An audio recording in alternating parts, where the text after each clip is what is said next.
Welcome to Scrapyard, everybody. I'm your host, BC. Now I'm Flaming Bees.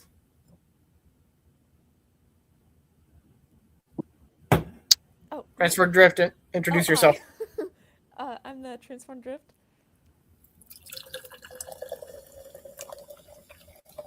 And he's fan page 101. Anyways,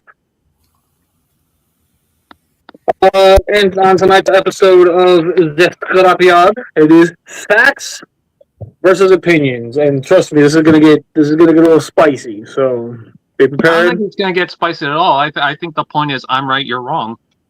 All right, case closed. We're done. Yeah, sure, buddy. Anyways, and then tonight's scrap battle is U1 Combiner Battle Royale, and I am slamming a massive limiter on this. This is strictly just going to be combiners that actually physically appear in the cartoons, not. We're not including any that were only toys, and we're going all the way up to JG1. So.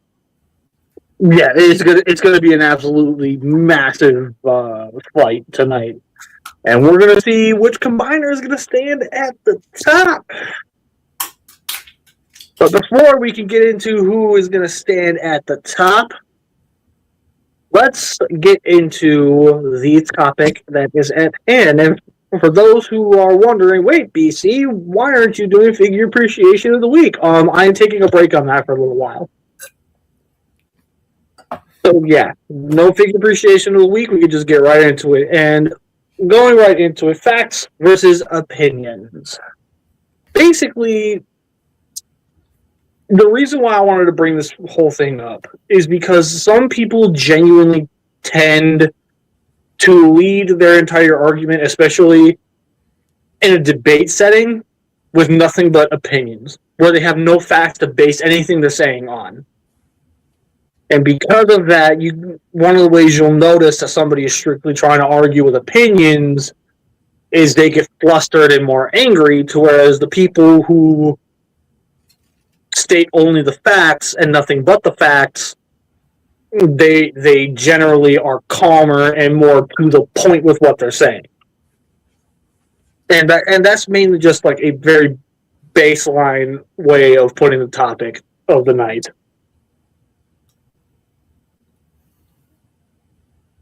So, how else would I put it? Bees. Yes. Excuse me. Your stance on facts versus opinions. Well, facts are, in my opinion, look what I did. Facts are basically, gosh, how do I put this? I know how to explain it up in here. I just don't know right now how to put it into words.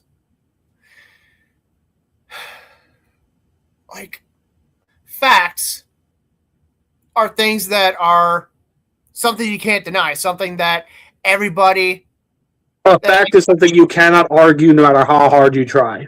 Exactly. A lot of times it could be something that's proven, a proven thing, something that can even be repeated with experiments or with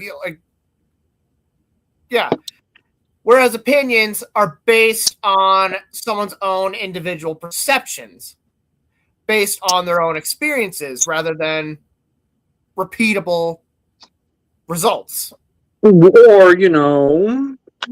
very, very unhinged emotions. Paladar.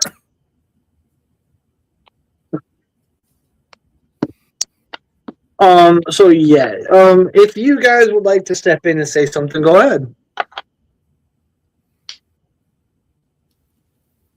Sounds good so far to me. So, do you have anything to say on facts versus opinions? Like, is there anything about it you want to say? I think the reason why facts usually get argued with is because facts do evolve as well, but that's dependent on what we understand is to be true. But that's anything could really be argued with, and dependent on the perspective of how things are, I mean, there could be a new understanding of something. But the difference between that and an opinion is that despite the facts evolving, facts have to be based on something more concrete than just you saying that or you observing that that's a possibility, because otherwise that's a theory. With the opinion, that also evolves over time. Even the public opinion could evolve over time. Again, someone could have a different perspective on something, but the difference is that opinion is not there to suggest that that is concrete or that is the basis of understanding on something.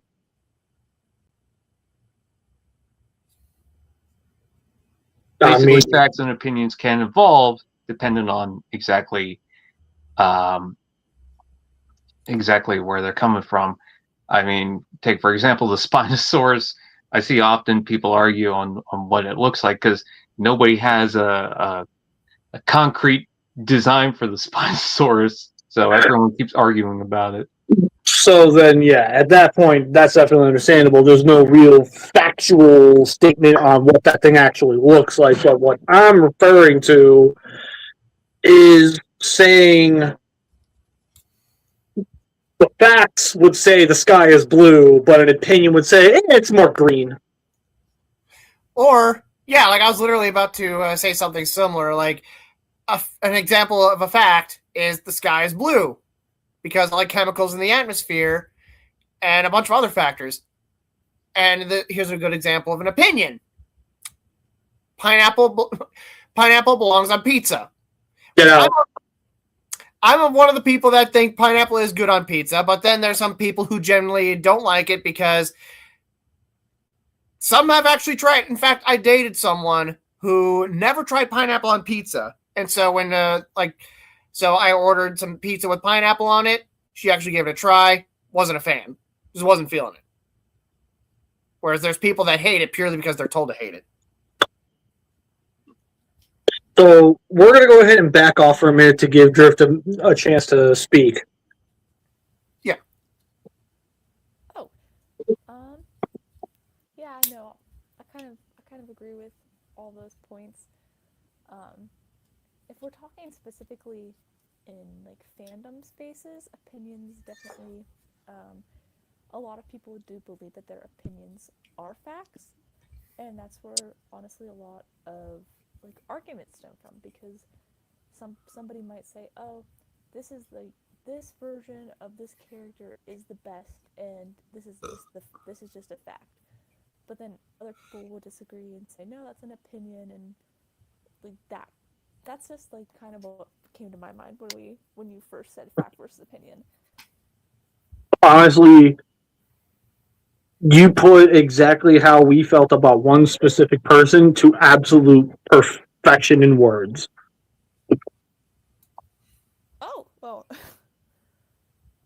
And that's mainly what inspired this whole entire topic, is the fact that there are some people where they will believe that their own opinions are genuinely facts. But then when other people who strictly stick by the facts, hear what they say and know what they're saying is pure bullshit, they'll chime in and say, listen, you got this all completely wrong, here's the facts. And like you stated, it sparks an argument because all of a sudden the person who only had an opinion just had their whole entire opinion dismantled, and now they're butthurt because, oh no, you use book, you smart, you have knowledge, me mad. And it turns into this whole massive thing that it didn't even need to be. And one of the major things that I know for a fact we have seen before, especially for those who do have the figure, how much the fandom was literally tearing apart HasLab Omega Prime. There are some people that genuinely still feel the original is better. I'm wholeheartedly inclined to disagree, especially since, while yeah, it is very unfortunate that there's the cracking issues on Prime's chest, But here's the thing with that. Look at how many parts are more likely to break on the original than they are on the new one. Case in point, the tires. Yep. And another case in point, The electronics. the electronics. And I can speak from experience. I think So- that's more of a degrading thing, though, than it is. I understand where you're coming from, because that eventually breaks. But this was more like an instant crack. This was designed right out the gate to have that problem and concern. And considering that you're spending Canadian $400 was what we paid on the product, you would want everything to go right out of the gate, not over time. Because I mean, if you look at all the toys in the past, eventually a lot of them are going to crack, a lot of them are going to break out of play and whatnot. But this is kind of like the exception of where you want it to. You want to be sure that this is stable enough to at least be there for like a long while. But yeah, I don't know. I get what you're saying, but comparing that to this, I don't know if it's the same thing. Also, it was like 20 years ago, I guess. So, certain things Yeah, degraded differently. Whatever. It's a 20-some-odd-year-old toy that is an absolute marvel in engineering for its time. I'm not saying the original is bad in any way, shape, or form. I grew up with the original I didn't Mega say it was Prime bad. figure. My father bought me the original figures. So I, of all people, should more than be able to understand how much those toys just slapped anything else that came out at the time. It was an absolute beast and a half of a toy. I loved the original Mega Prime. But I'm just saying, I have to, from an objective perspective, even looking at the age difference and the difference in materials being used, I can't sit here and confidently say that the original is better. It literally going band for band, the HasLab is just better in every single way. Now, that said though, Brian does have a point. That cracking issue right out of the box, that's a massive deal breaker for a lot of people. And I have absolutely no grievances with anybody who immediately saw that and went, I'm good. I'm out. Yeah. So on this topic, which I do see why you brought up and used the HasLab Omega Prime and the original Omega Prime, which the individual in question insisted that the original was better, despite never having experienced the original firsthand. And I literally, after that conversation, I told BC about it, and he confronted him and tore him a new one verbally over it. And because his mind still hasn't been made up, and he still believes his opinion to be fact. Which, in this regard, I'm going to have to let everybody know, if you're wearing headphones, be prepared to take them off or lower the volume in 3, 2, 1.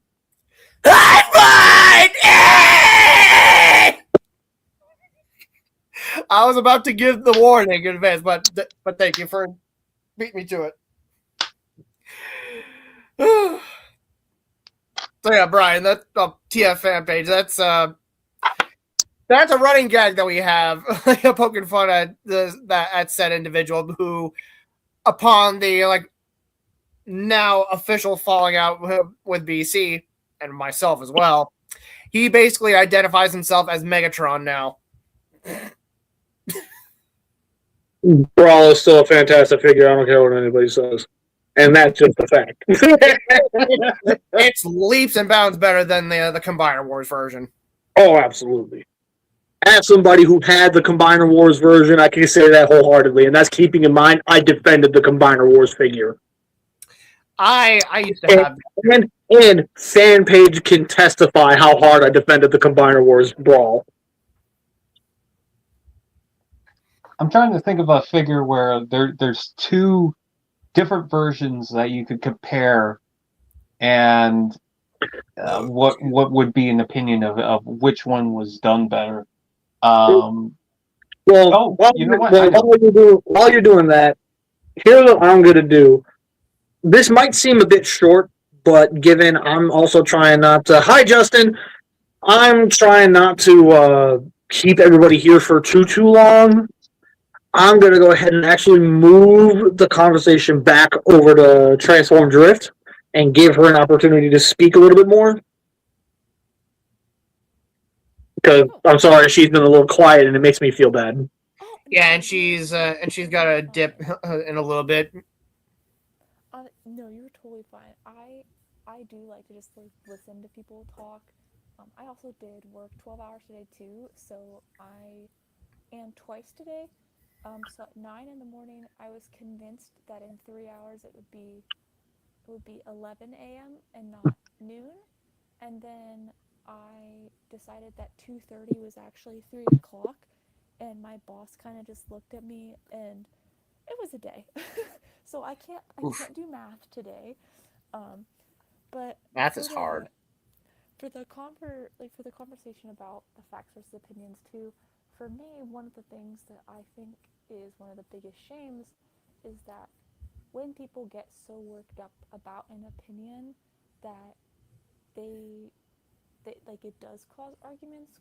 Like I have a lot of friends who we completely disagree about certain things in Transformers, but we don't ever get into an argument about it because we're like, okay, if that is your favorite thing, that is your favorite thing, and I am so glad that is your favorite.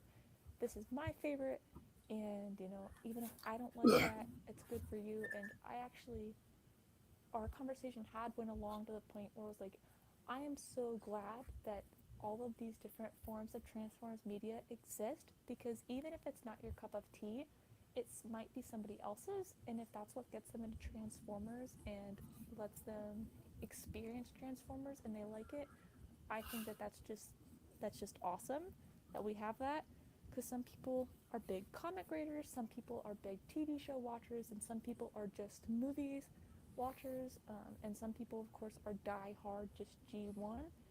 And I I really kind of like how people are obsessed with different things, because a lot of them are super knowledgeable about different eras of Transformers, different shows, art, all of that. And so to me, it's so sad sometimes to see people get so heated about opinions, because it should just be that we can have opinions and we can all still be Transformers fans. We can all still like the franchise and not have Oh to yeah. be like, we don't have to have the last word and be right all the time. Oh yeah. Give me 1 second, everybody. Crying out loud. Please check the messages. Yeah, I saw.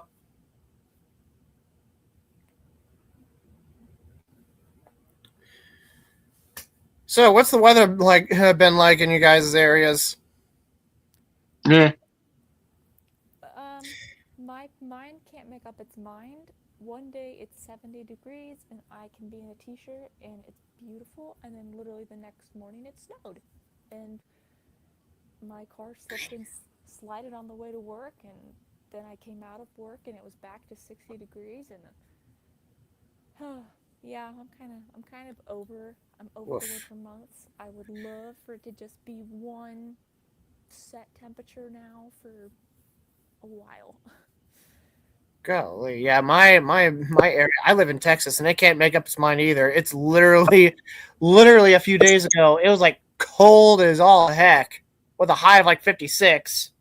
Why are we? Hold on. Why are we censoring ourselves on my show?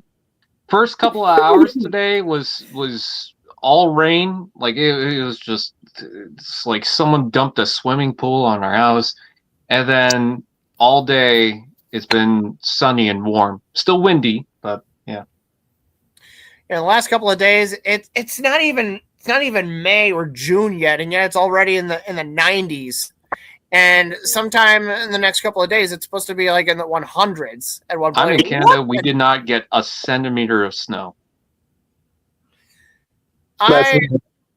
Because I live in Texas, I'm convinced that we have completely different seasons. Like right now, it's the first day of spring today. So in Texas, that means first summer, and on the actual day of summer, it's second summer. It's like Mother Nature is like in Texas. So like, well, what about second summer? Fall, it's like it's somewhat cooler. Winter is more like fall. So I'm just like, are we living in a completely different plane of existence than the rest of the world? Like, what the heck? Okay, so not to cut this off, but to get back on track, I'm going to go ahead and close out the conversation as far as the topic is concerned, and I am simply going to say this. And this is for those of us who debate in online forums.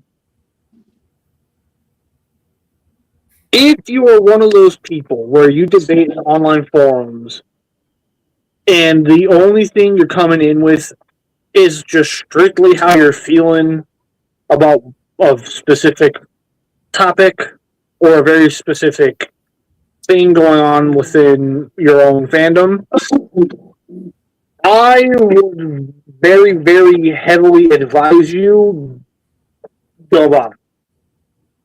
And the reason why is because if you are only going to go in with just an opinion and you're not going to actually do any research on what you're actually about to say before you make yourself look fucking stupid, somebody who in there who is going to know that you're full of shit is not going to be afraid to call you out. It's just a fact. And when that happens and you get locked into that debate, don't be a coward and start running. Just don't. At that point, take your lickings like a man or woman. I don't discriminate. Take it like an adult. Take it like an adult. Be grown about it. And at the end of the day, if you finally have to come clean and admit, I've just been having an opinion, it was just an opinion, and I didn't realize that there was actually more to it than that. If you at least admit that you fucked up by coming into this thinking an opinion was going to help you, then yeah, you at that point you're showing that you have the capacity to use your brain.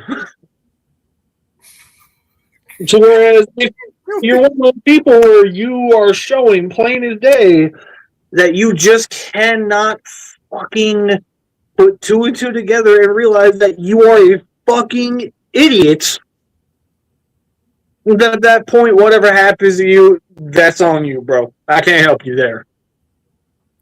Is Matt Towel there supposed to be me? Maybe. I picked up on that about a minute ago. I'm like, what the heck are you doing? And that's supposed to be bees, right? Yes.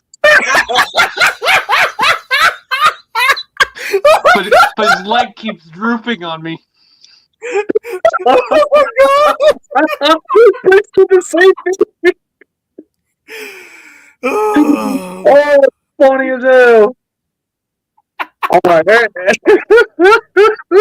Yeah, Brian. Anyways. Oh my. As So you I keep fighting.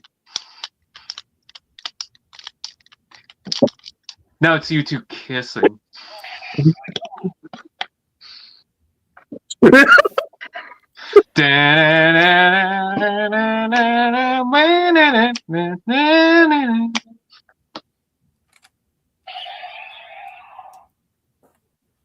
That's just...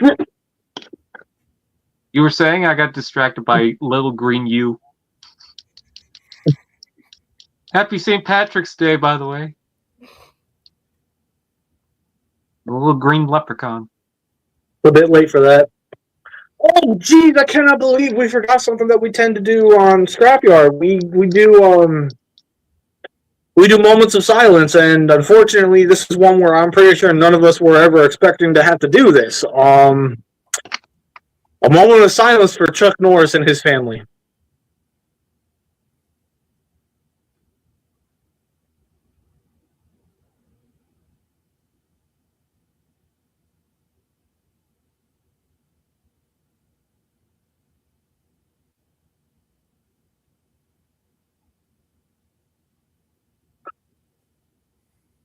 All right, so at It this made me point, realize that I missed the Chuck Norris memes. yeah, I don't think any of the Chuck Norris jokes are going to be surfacing for a while. I actually know they've been around. Oh no, I know they've been around for a while. I'm just saying, like, I think this is the one time where we really shouldn't push it. Yeah. Like I first heard of them back when I was still in high school. All right. So now that we've done that, let's once again. Look, man, I know that sometimes it sucks to feel like your own opinions aren't being heard and the way you feel isn't being validated. But at the end of the day, you got to understand if you're not going to do your own due diligence and make sure that everything you're saying has some level of weight behind it, don't come to people where their first instinct is to correct your ass. I want to say for a fact and opinion, an example is the Combiner Wars versus the Studio Series 86 Devastator. I think there's good on both sides, but I don't think preference really makes a fact. Like there could be facts on the toy itself, but that doesn't mean that you can't hate or like the toy overall. It's like watching a movie. You know, you could hate different scenes in the movie. You could even you could critique the movie. You can say that the movie overall sucks, but maybe there's a couple of scenes you like and you want to rewatch it. You know, it's really that's what's human about having an opinion is that it could be just a feeling, how you feel about it. You know. Yeah, and okay, I feel like him bringing that up is forcing me to kind of realize something. I'm not saying having an opinion is a bad thing. Yes, you are. But hey, let's go on.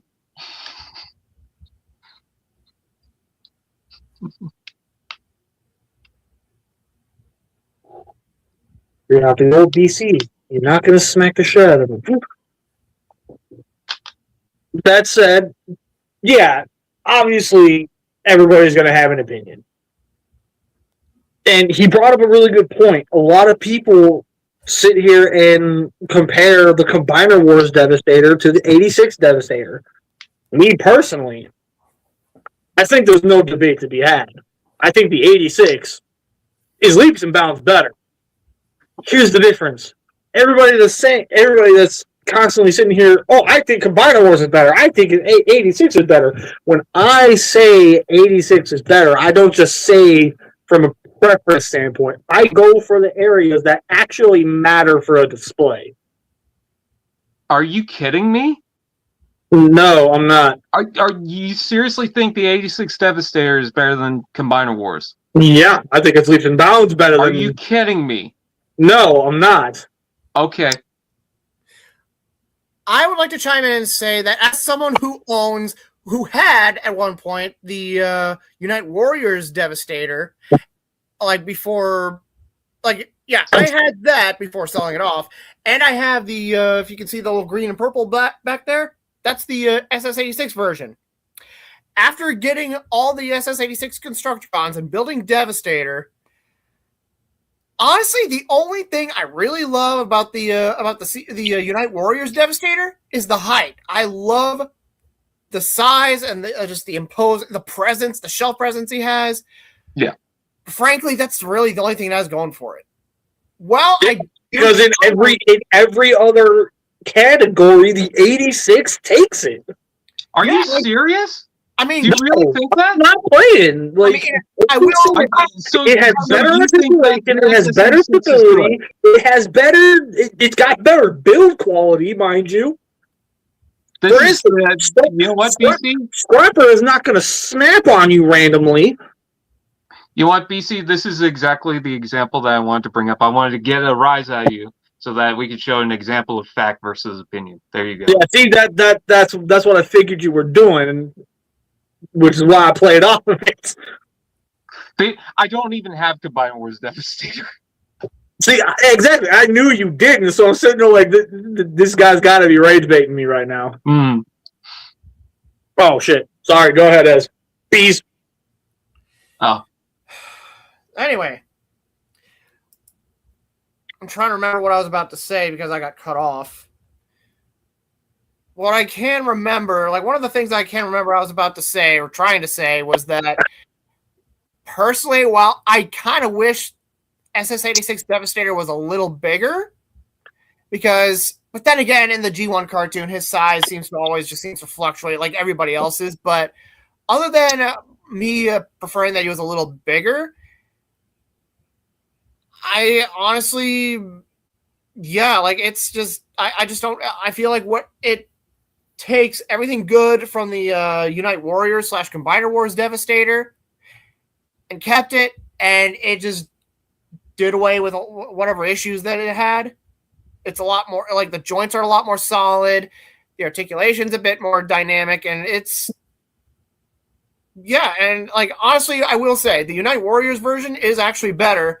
Excuse me, than the Combiner Wars version, because some of the Constructicons that did not have elbow joints, like from the Hasbro release, they were retooled with elbows. Dang it. So at least I'm able to experience a good version of that mold. But honestly, ultimately, I ended up deciding to sell that one off and keep the SS-86 version, which I am waiting until the SS-86 Devastator DNA design kit comes in, because I have the other three SS-86 Constructicon DNA design kits. I have not put them on them yet because I want to wait until I have everything before disassemble. Cry loud, dude. Yeah, I'm gonna wait until then to disassemble them and like put all the kits on them. I have no intention of using those stupid little trumpets, but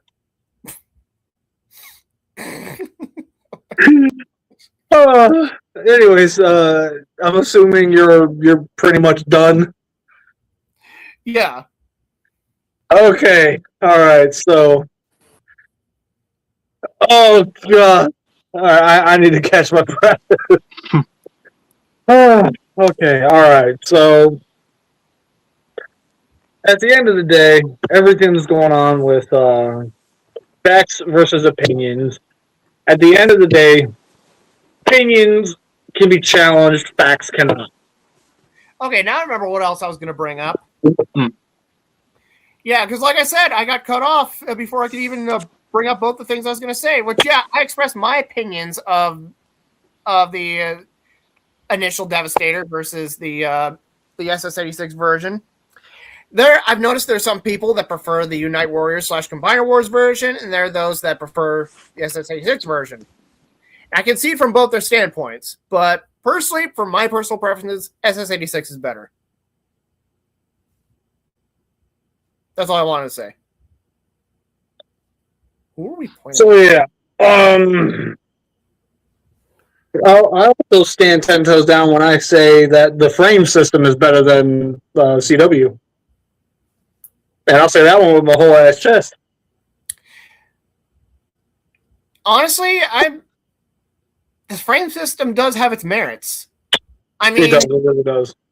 I mean, it gives a much cleaner, more robust looking robot, like a combiner mode, as opposed to So there are honestly very few combiners from the Combiner Wars line that actually looked good. Or Superion was definitely one of, if not the best. I was about to say, yeah.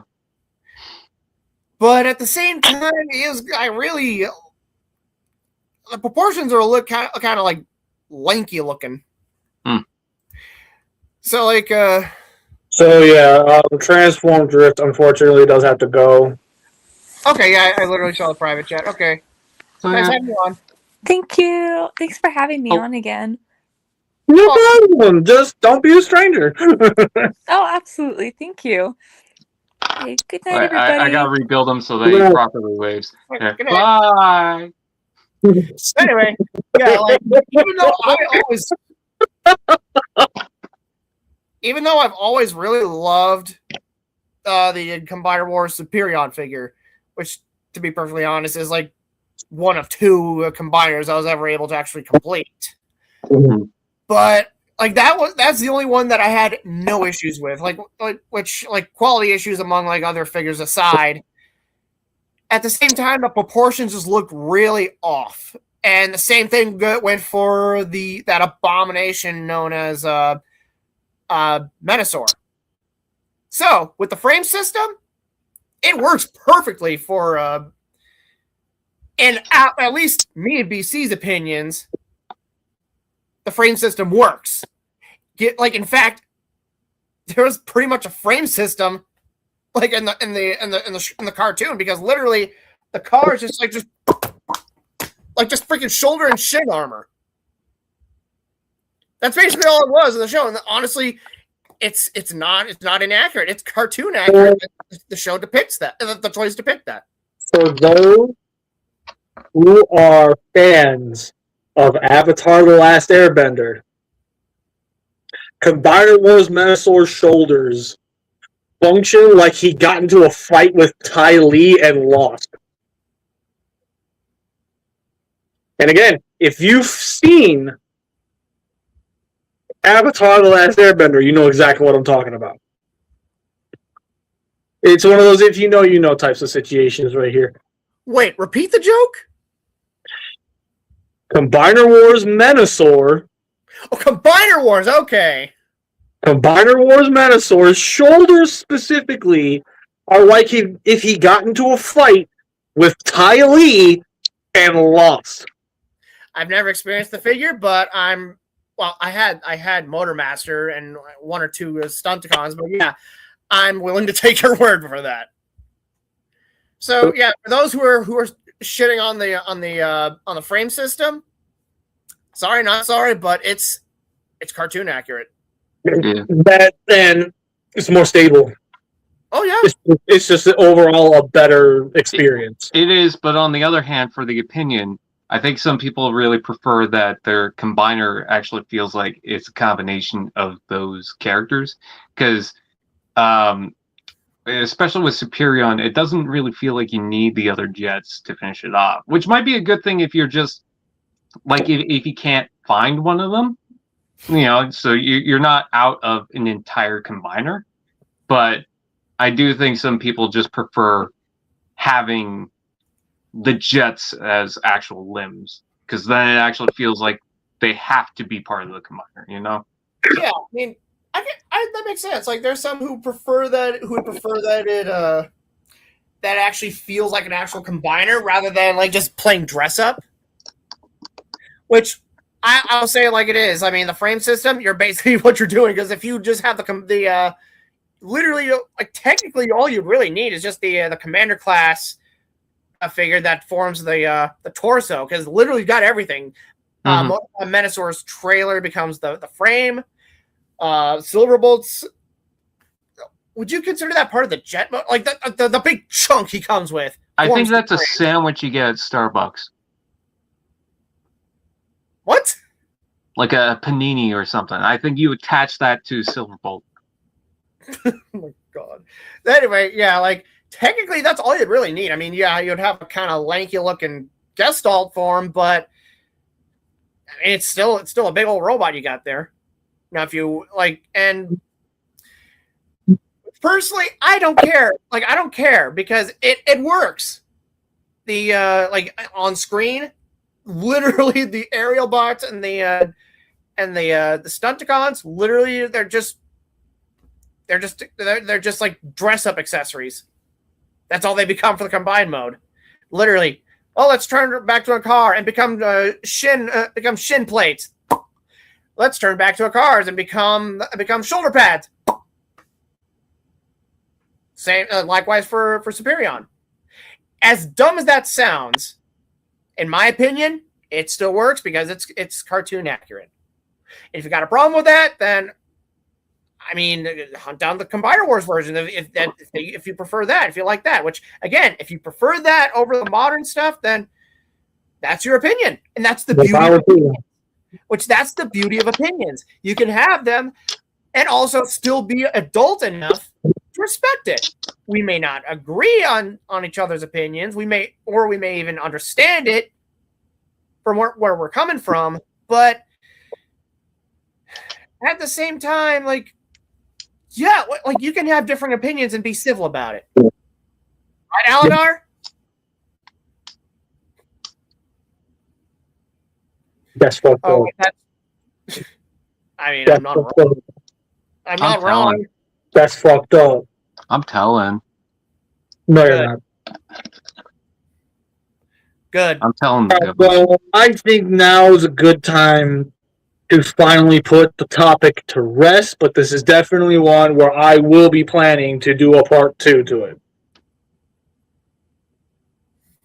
So with all that said, anybody who is still here in the audience, and anybody who does not already know of it, we now have a little segment here that we do scrap battle. And it's going to be the G1 Combiner Battle Royale.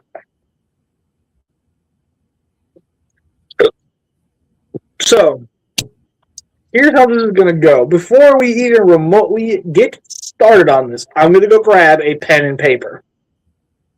I'm going to write down every single one of the G1 combiners, unless that's something that Bees is already doing. Huh? Were you writing down the names of them? Notepad. Okay, so first, should I separate them by like faction or just put them all down in a list? Put them all down in number order because it'll make doing all of them a lot easier, especially since we got to put an actual point.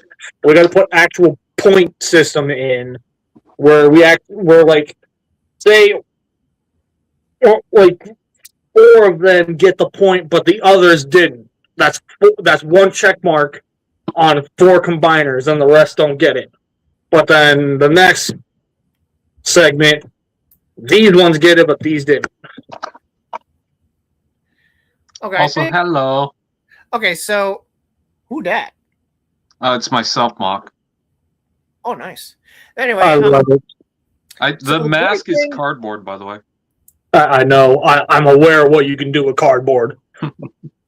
Anyway, one cool thing about my phone is that it comes with the stylus, and I can draw stuff. So, okay, so you said in number order, meaning like when they first. Okay. If we're gonna do based on appearance, it's gonna be Devastator, Menasor, Superion, Bruticus, Defensor. I want to say Computron, Xenobominus, then Piranacon. Did that appear in the series? Devastator. Piranacon appeared in Super God Master Force. He was known as King Poseidon. Right. Menasor. So if we're actually say King Poseidon, then after that would have been Dino King? Dino King? Yeah, Dino King. Oh, did you say Predaking? I forgot. Oh, Predaking! God bless! I completely forgot about Predaking. Bruticus. Yeah, this is gonna drive me nuts if I don't fucking start remembering who appeared when. See, moments like this is where I really wish TFA was here, because he would have set us straight and made sure we had it right. He would have been like, "You idiots!" God. Yeah, and then I would have drop kicked him to the sun. He would have been like, "Oh," and he would have been like, "Oh." Okay, so basically, I'm writing all of them down, and then I'm going to give them a tick for every category that they get, or Yes, so if Devastator wins the strength category, you would give it to him. Okay, Abominus. But- Okay, so Abominus. But given how many people, given how many combiners we're dealing with, obviously more than one of them is going to get a tick mark. Okay, so after Computron, who else did you say? So after Computron, I said Abominus. I got him down. Okay, so after Abominus, put Predaking. I got Predaking. Did you get King Poseidon / Piranacon? King Poseidon. God, how did? There we go. King Poseidon, and then it was dope as hell. okay. So after King Poseidon, who else? After King Poseidon, Dino King. Dino King. I will be right back. You guys write stuff, I guess. So yeah, after Dino King would be Road Caesar, and then after Road Caesar, if I can fucking talk, would be Landcross, and then after Landcross would finally the last one in G1 cartoon sense, Wild Kaiser. Again, you were going a little fast for me. Road Caesar. Landcross. Motocross? Land. Land. Okay. Land. Cross. Land Cross, and then. And then the last one was Lyle Kaiser. If I leave the chat, can I come back in a couple minutes? I just have to take out the dog. Yeah, you're good, dude. Okay. Okay, and Lyle Kaiser. God dang it.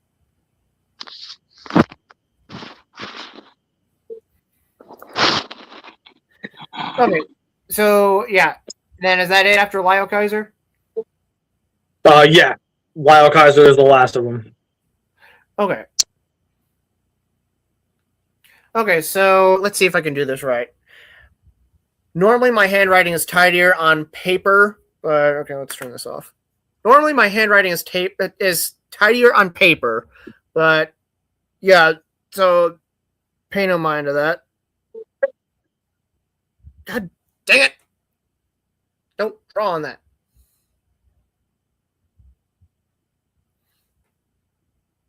God, I love this phone. Okay, so we got everybody? Yes.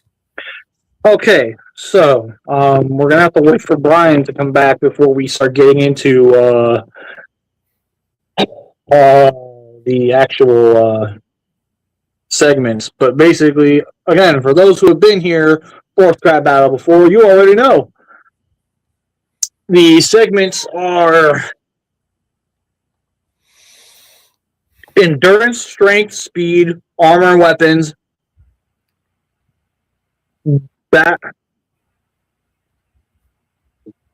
Battle intelligence, final verdict. However, given that this is that these are combiners and it's a slightly different rule set, I'm gonna go ahead and add another segment, and it's gonna go right in between. It's gonna go right in between battle intelligence and armor weapons. That being combiner efficiency. Now, what this segment entails is how successful these teams were in their combined forms.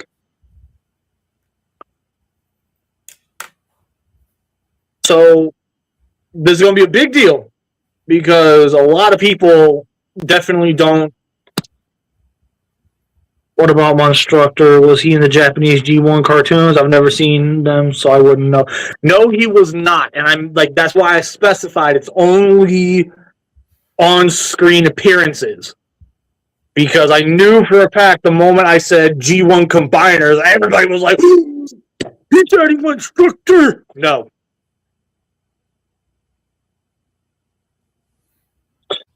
I'm not adding Monstructor. And Monstructor is not going to be, I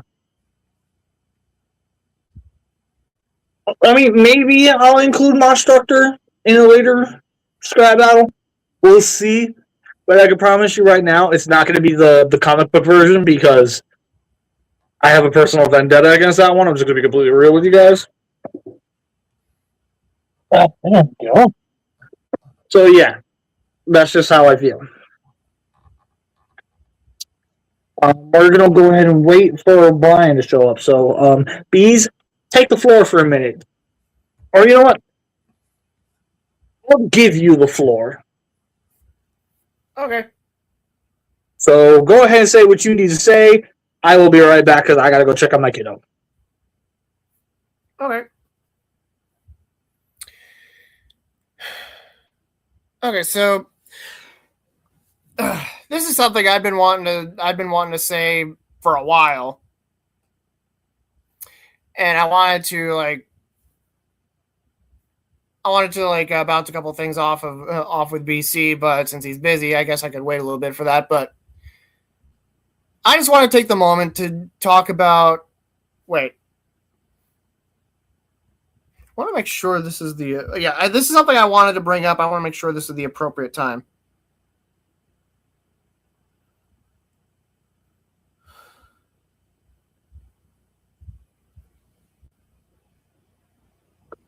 I gave you the floor for a reason. Go ahead. Okay. So it is for what I'd asked in the Facebook chat. Okay. Anyway. Oh.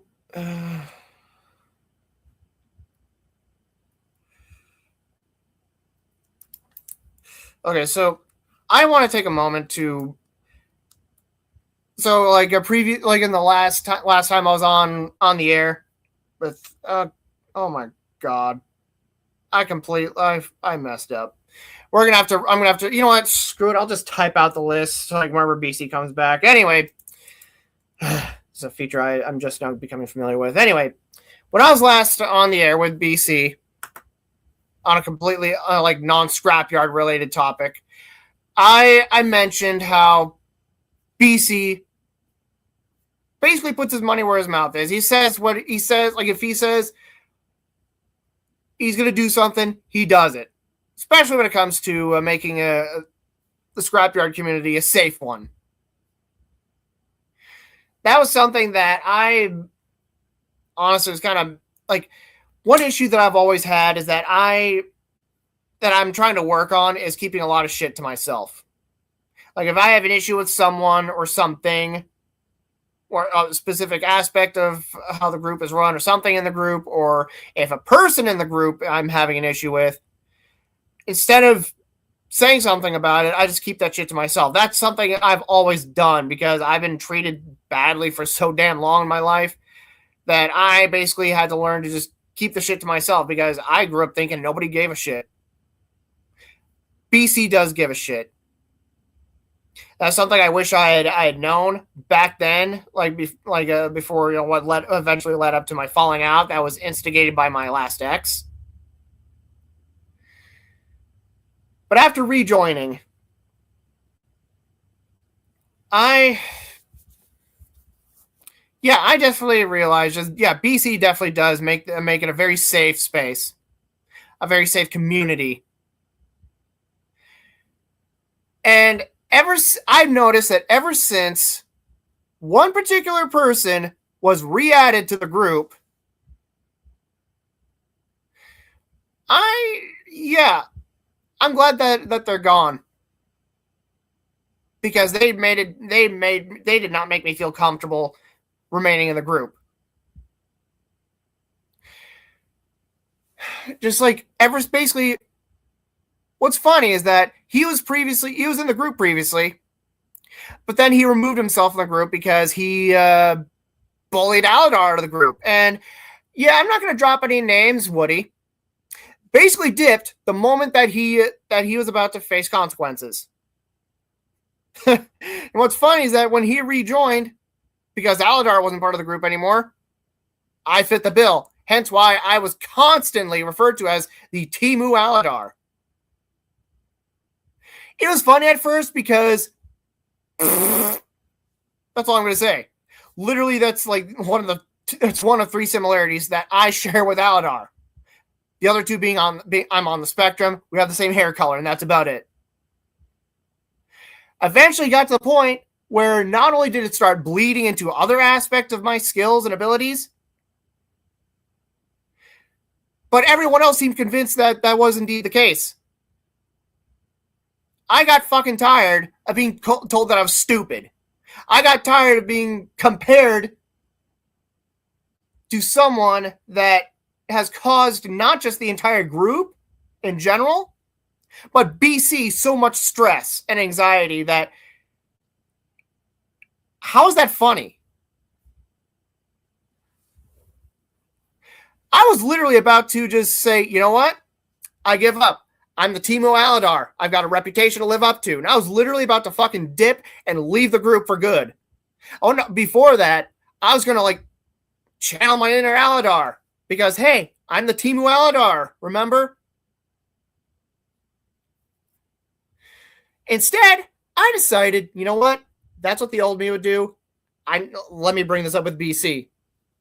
I told him that I wanted the comparisons to stop. He told me, consider it done. Made an announcement in the group. Guess who retaliated?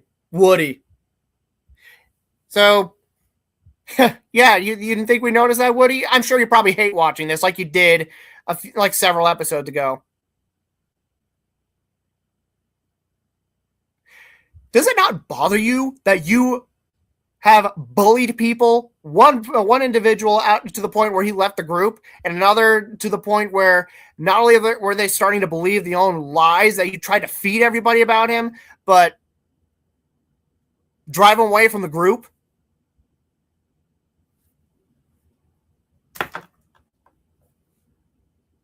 I've known BC for a long time. And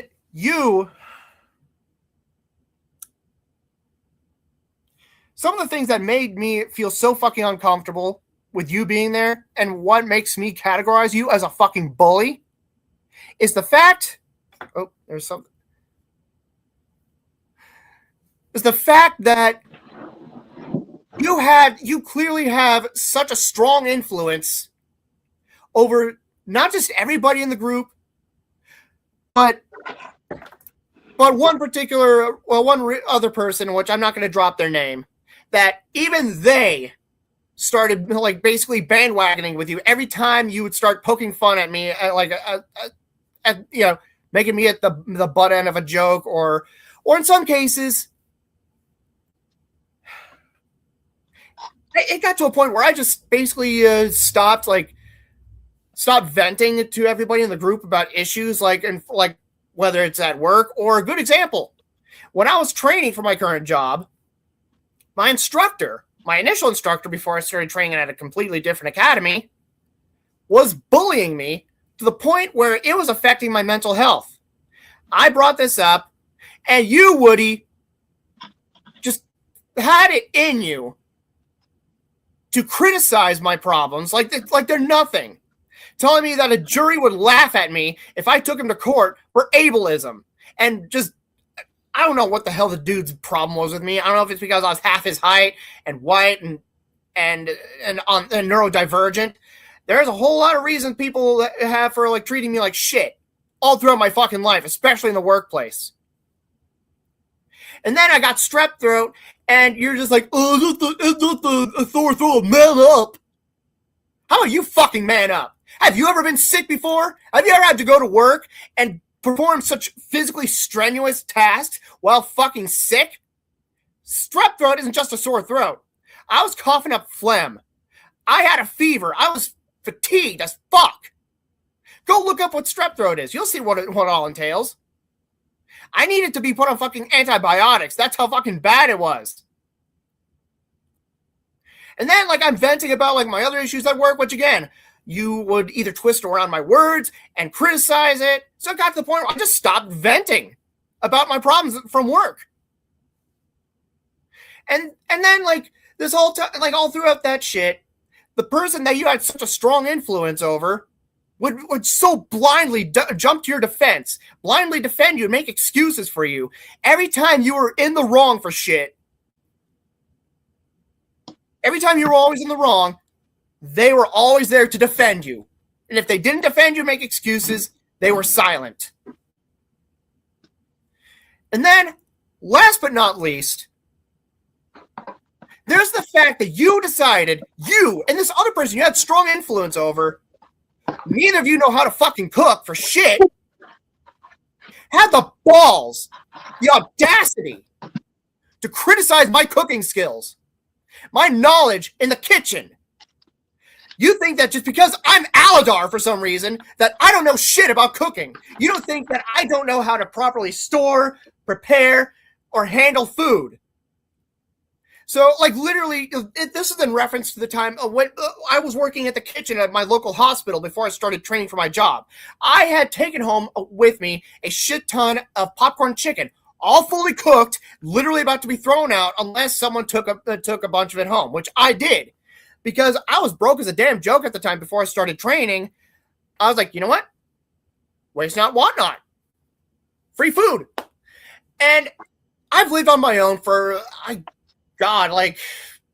think, I can't remember, 8 years. I've lived on my own for 8 years. There's some skills I've learned that make my life as a single man living on his own, that makes my life easy and convenient. I've learned you could store a lot of shit in the freezer. Leftover food. Like, there's I know there's some things that you technically can store in the freezer, but it would still affect the quality. But that's beside the point. Fully cooked popcorn chicken. That's what I stored in the freezer because there's no way I was going to finish all of that within a week. So sorry, now I want popcorn chicken now that you mention it. But anyways, continue. Sorry. Can you mute yourself, please? All right. So yeah, like shortly after you were brought back into our fold, I guess I somehow brought this up, and you decided to mention that somehow it is unsafe to eat fully cooked popcorn chicken that's been stored in the freezer and then thawed out. Somehow you'd get food poisoning from that. I never heard of such shit. That's such one of the most absurd things I've ever heard. And yet, this other person in question that you had a strong influence over, they decided to jump on the bandwagon. Please, real quick, chiming in. Please try to wrap this up. We got a lot to get to. All right. So it was one thing to have tried to manipulate me into believing your own lies, like in a private video call, but for you both to start doing that shit live on the Scrapyard. And then you're like, oh, you're going to get Montezuma's revenge. And when you get it, I'm not going to feel bad for you. I'm going to laugh at you and tell you, bless your heart. Oh, when you miss training because you had the shits, don't say we didn't warn you. And then these two people had the balls, like literally, backtracking previous Scrapyard episodes, have gone on, one has gone on record to say they don't know how to cook for shit. And then Woody, literally, in an episode that predates my return, literally shows him in his kitchen slapping together what could be best described as a pregnancy craving. French fries, chili, and SpaghettiOs. And yet, he has the balls to criticize my cooking and my cooking skills. I have a food handler's card, for God's sake. They don't hand that shit out like party favors. You have to take a course and pass it, and pass the exam to get one. And guess what? I passed it. Okay, I know how to cook a whole bunch of shit. Meatloaf, tater tot casserole. I invented my own nacho recipe, for Christ's sake. I know how to cook turkey and ham and a whole bunch of other stuff. I can follow recipes too. I know how to make banana bread, zucchini bread, pumpkin bread, chocolate cake, homemade chocolate frosting, homemade cream cheese frosting. You can only make a pregnant, like, again, fucking pregnancy cravings because you don't know shit. And I literally, okay, one member in our group, a dreamer girl, has tried my baking before.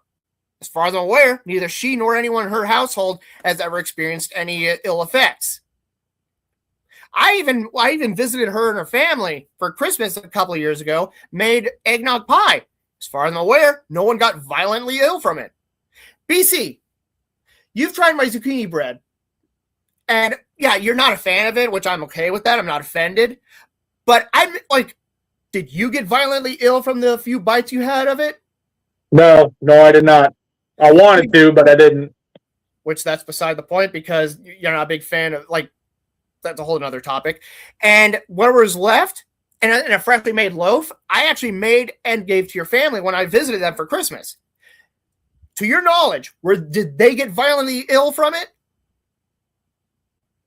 Not a single person. See? Oh, and on top of that, I just got done making a shit ton of omelets, which thanks to BC, finally helped me figure out what I was doing wrong when trying to fold it. Every time I'd fold it, it would break. And he finally helped me figure that out. I made a shit ton of those. And yeah, I ate one of them because right now I'm just trying to meal prep. And as of right now, I'm perfectly fine.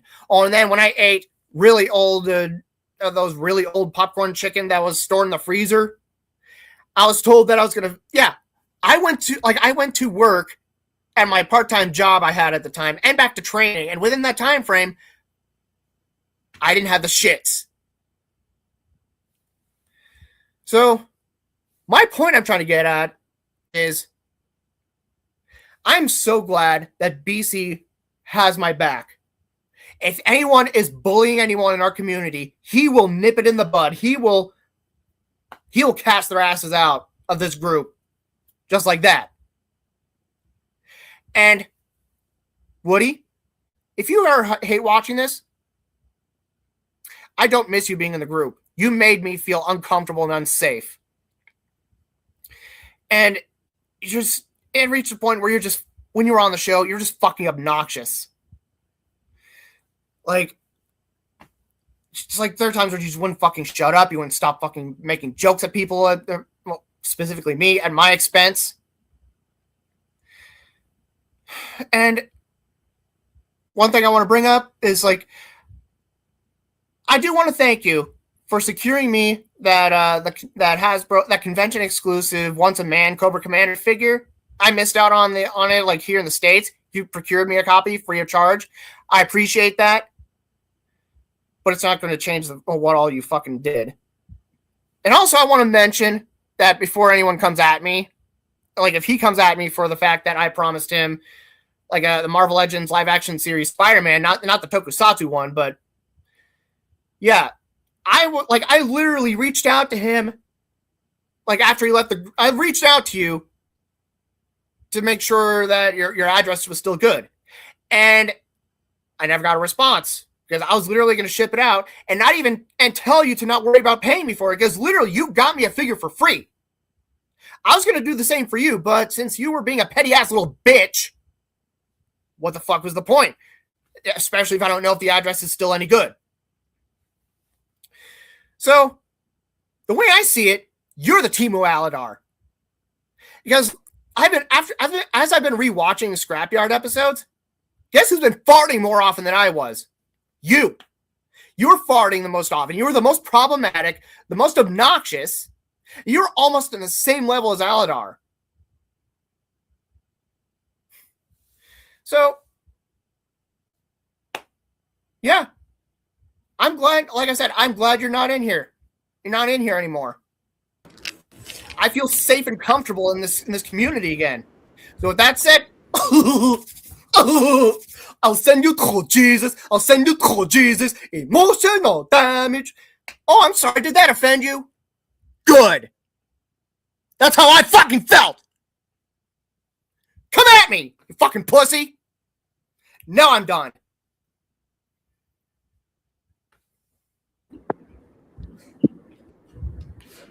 What did I just walked into? Well, Angie bees. very, very angry bees, but I'm gonna go. I just wanted to make a point. The reason why I interrupted was because I made a noise, so I wanted to clarify. Because the noise sounded like I was, if I were to roll my eyes and be like, oh. So I wanted to clarify it was because you made me crave popcorn chicken was the reason why. I just wanted to clarify that I wasn't trying to be an asshole about what you were ranting about. So, anyways, I'm gonna go ahead and kind of piggyback off of some of the things he said, and I'm gonna put it as blunt as I can.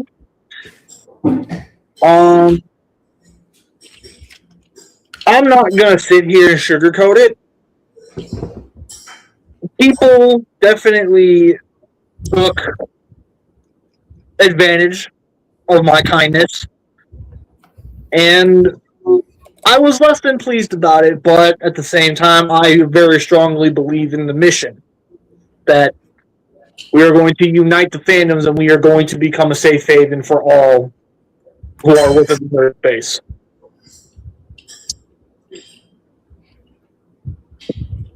I draw the line when people start making my people feel unsafe. It's one thing when it's something that's happening outside of my group. Not much I can really do to control that. But when you're supposed to be one of my guys, and something is directly coming to me about you making anyone in my group feel unsafe and uncomfortable, that's when we're going to have a fucking problem. And I've told these guys multiple times, you got a fucking issue with somebody, either take it up with one of the leads, or if any of the leads can't help you right away, talk to me. Look at how quickly they were all forced to back off of him the moment he talked to me. So when I tell people the Scrapyard community does not play, we don't play. We very much stand by our people. And I'm not going to sit here and allow any more of this crap to go on.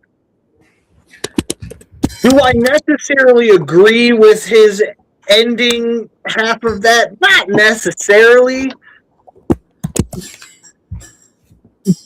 But that was his moment. He needed to get it out, and he's been holding that one in for a while. Oh yeah. Wait. Am I gonna reprimand him? Am I gonna reprimand him for what he said? Not really.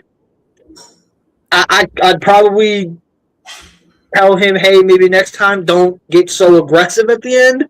But that's literally like the maximum. Other than that, he earned every ounce of that. He stood his fucking ground. So, that being said, here is what I'm going to say in regards to Woody. Whatever your issues were, I only have one question, and that one question being, why didn't you just talk to me? What was keeping you from just talking to me? Because you saw, plain as day, how quickly I slid for bees here. And since I was so quick to slide for bees, what made you think I wouldn't do the same for you at the time? If you would have just told me, listen, here's what's going on with me, and because of this and this and this, I'm not feeling super safe in the group right now, I would have addressed it right then and there. And I would have wasted no time and I would have wasted no breath about it. So if you're going to sit here and you're going to tell me that I'm not handling this correctly, or I'm not doing what I'm supposed to be doing, these are the living proof. I'm doing exactly what I need to do when it comes to my community. Oh, yeah. I stood my ground when it mattered the most. Because one of my guys came to me and he brought something to my attention that genuinely needed to be handled and addressed. And when I handled it and addressed it, clearly enough, the bully mentality didn't like the fact that they got in trouble. So yeah, get mad, stay mad, leave me alone. Yeah. And what I find so hilarious is that after he decided to, left to avoid accountability, which I'm pretty sure he could tell that you were about to rip into him, he came crawling back to Aladar.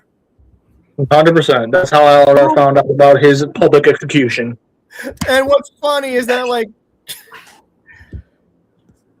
just like he's constantly talking shit about Aladar, both on the air and off, and yet you came going back to him. And on a different note, I even peacefully confronted him about the issues that I had with him, and instead of like, I messaged him on Facebook with these, which again, I was a lot more polite and civilized than I was just now, addressing these issues, calling him out on those. A lot more polite and civilized.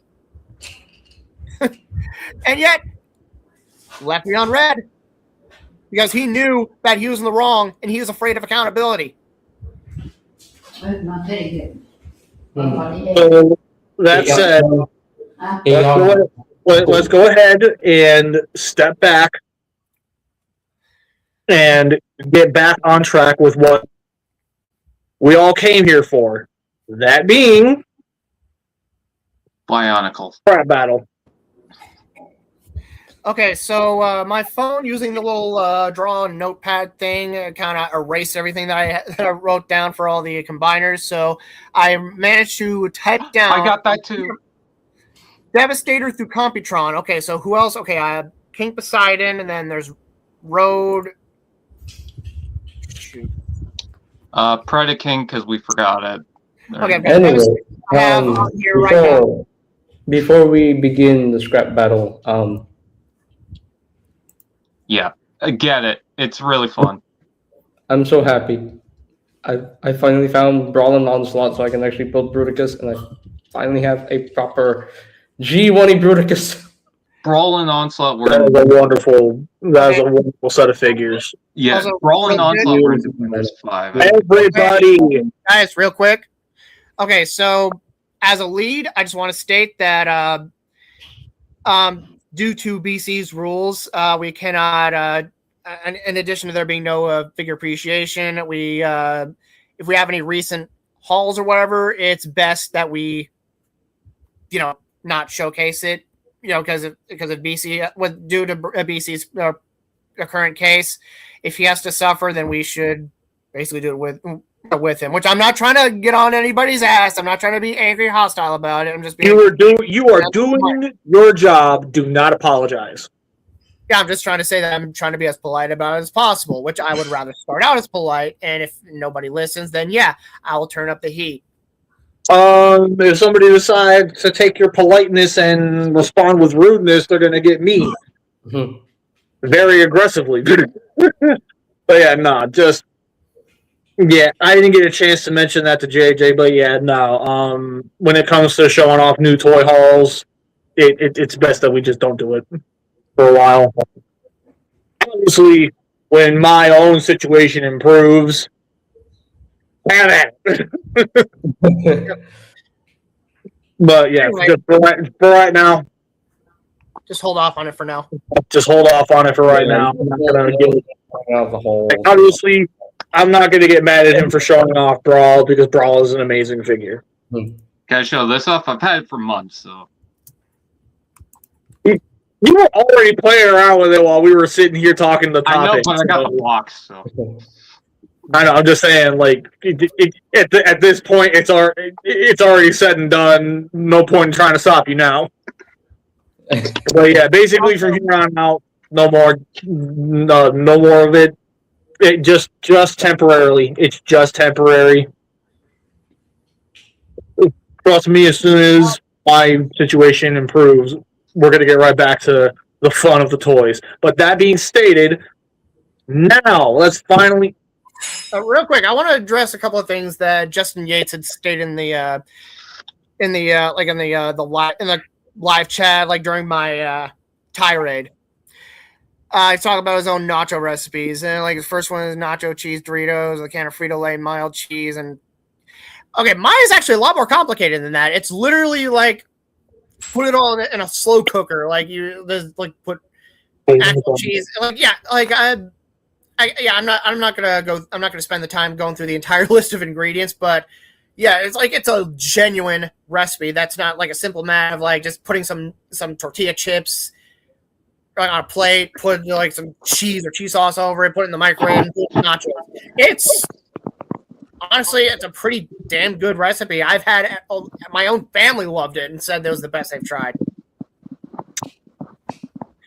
So that said, okay, so I have Devastator, Superion, Menasor, Defensor, Bruticus, Predaking, Abominus, Computron, King Poseidon, and who else am I lacking? Caesar, no. Dino King, Road Caesar, Landcross, Lyle Kaiser. King Poseidon, isn't it Tyrannicon? Road. Yeah, but in Japan, in Super God Master Force, he's called King Poseidon. Ah. So if you want to go by the American name or the Japanese name, that's entirely up to you. Okay. I prefer the American name, Tyrannicon. Yeah, you're weird. But anyways. Anyway, hey. Okay, so King Poseidon, Dino King, Road Caesar, and who else? Road Caesar. Okay, who are the last few you wrote down? The last three I've written down: King Poseidon, Dino King, and Road Caesar. Landcross. Raiden? Wait, did we put is Raiden in there? I mean, he was in the JG1 cartoons, wasn't he? Yeah, he was. Then yeah, he needs to be in there. Wasn't it Master Combined? I was wondering about that. You didn't bring him up, so I was like, wasn't he in the cartoons? Yeah, you can tell this is gonna be fun. Yeah. So right now, Devastator, Superion, Menasor, Defensor, Bruticus, Predaking, Abominus, Computron, King Poseidon, Dino King, Road Caesar, Landcross, and Raiden. Is it And Raiden? then I think the last one should be Lyle Kaiser. Lio Kaiser. Lio Kaiser. Or Lio Leo. Lio Kaiser. Is Lio Lio Kaiser. Kaiser all one word, or is the Lio and Kaiser separate? It's Lyle, One word. Lyle space Kaiser. Okay. I thought it was one word. No, it's supposed to be split. Okay. Huh? Okay, I got everybody's names added in. All right. So then, for those who didn't already know, as per usual, it is endurance, strength, speed, armor, weapons, battle intelligence, final verdict. Well, between battle intelligence and armor weapons, I'm adding a new thing where it's combiner efficiency.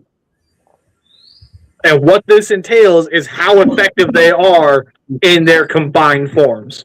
Mm-hmm. It is a kitty. He's a little kitty. Ooh, it is a kid. So, with that said, are we ready finally? Yes. We are ready. Estoy listo. So, the very first thing that we're going to talk is overall endurance. Let's talk Devastator.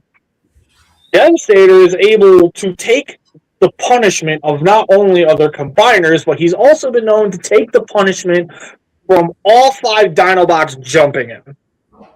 Ooh.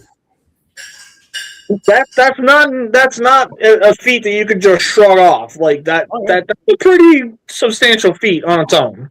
I mean, the Dinobots are bulletproof, for God's sake. Yeah, when they're in the Dynamos, they're basically indestructible. So when they're coming at Devastator full force, and they're jumping him, and all of a sudden, Yeah. yeah. So all of a sudden, the poor Dinobots are getting thrown around, and Devastator's just taking the beating. That should tell you just how tough and durable Devastator is. Oh yeah, he's very tough. He's very durable. That said, he's not completely indestructible because in that same breath, when depending on the combiner he goes up against, he can very easily be toppled over. Because if memory does serve me right, he went toe-to-toe against Bruticus, and Bruticus put him on his ass. Mm-hmm. And, of course, any of these other combiners he's never actually faced in a one-on-one fisticuff brawl in any way, shape, or form. So we can't really say for certain.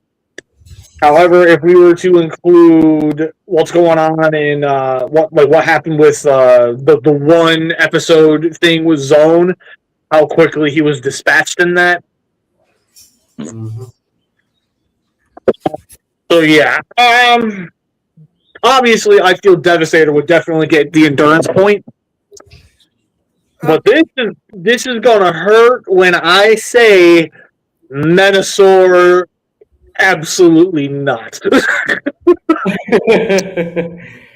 Like, don't get me wrong, Menasor is my boy. He's my boy. He can barely take a beating. He genuinely can barely take a beating. Like, come on, y'all. He went up against the Autobots disguised as the Decepticons, and somehow, some way, through Windcharger's magnetic abilities, the Autobots put Menasor on his ass. Not only that, but Menasor is literally only tough when facing off against non-combiner Cybertronians. When he faced off against another combiner, all of a sudden he hits a wall. Yeah, like literally in his debut episode, he's like tearing shit up, and then Superion shows up And beat his ass. Oh yeah, mop the floor with him. And I'm sitting there like, why? Why? You should have been able to more than throw hands. What's going on? Like, obviously, it's an 80s cartoon. It's not. Yeah, I was gonna mention the convenience of the episodes. Yeah, like obviously keeping in the convenience of the episode. Like that's one thing we do need to keep in mind as well. Are only superior because they were in it for the last second to save the day. I mean, just like. Yeah, but keeping all that in mind, let's be 100% real. Almost every time we see Menasor on screen, the very moment he has to take on another combiner, all of a sudden he's underleveled. Mm-hmm. Yeah. And also, I don't know if this is relevant, but when the Stunticons were first created, I believe Megatron stated that they actually had built-in force field generators, so that way they could crash into shit and be completely unharmed. Didn't he say that? I think he said that, but we never really got to see it. I mean, we did see them like crashing a bunch of shit when they were in their car modes. I believe it was before the. I think it only works life by Vector Sigma. I think it only really works when they were glorified RC cars. When they're glorified RC cars, when they're in the robot mode or their combined mode, unfortunately, it really doesn't work. Yeah, so it's probably just just an ability exclusive to their alt modes. I like Computron because he's the most intelligent of the combiners, and with that power and strength could do a lot. But yeah, but right now let's not get ahead of ourselves. Yeah, without getting ahead of ourselves, Menasor is not getting the point. No, he's not. Superion, on the other hand, he gets the point.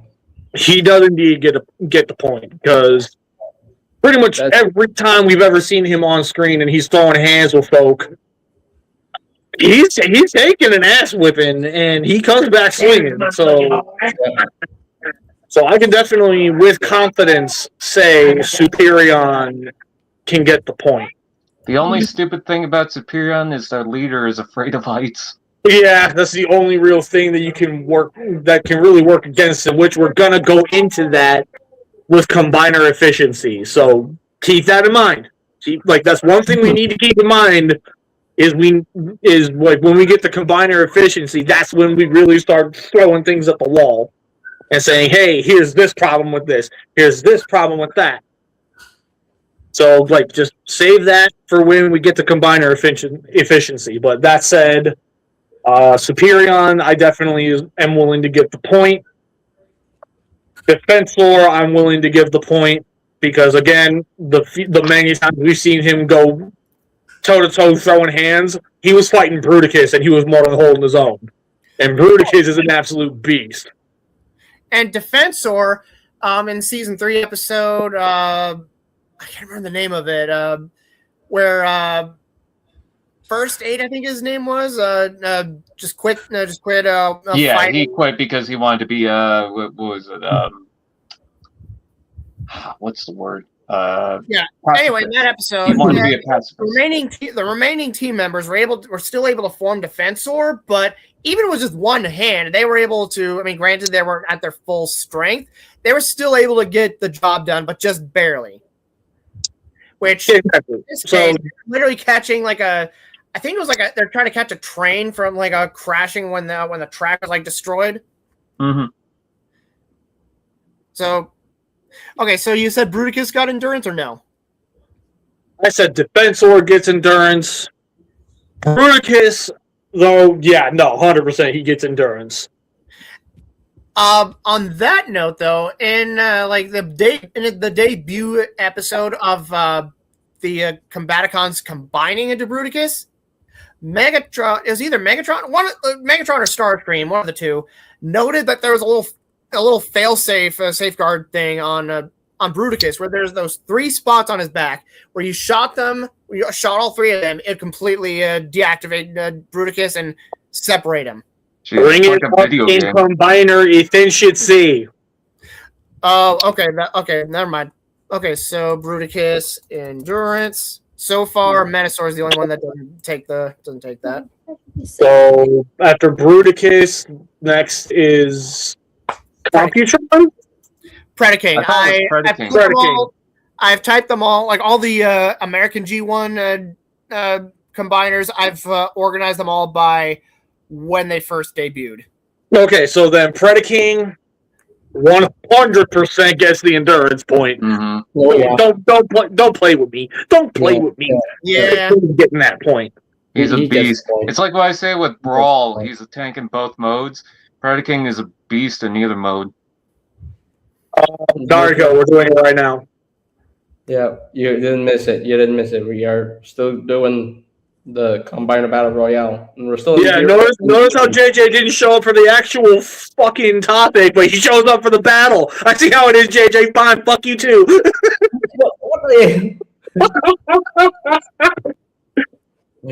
Of course, he doesn't want the entrees. He wants the main course. No, Exactly. not the main course. He wants dessert. Exactly. Like, what the hell, JJ? What the hell? Hey, you're leaving. You can take this punishment. I was out at the moment. I know. We're just busting your balls. It's all right. You know what? Bees is Onua.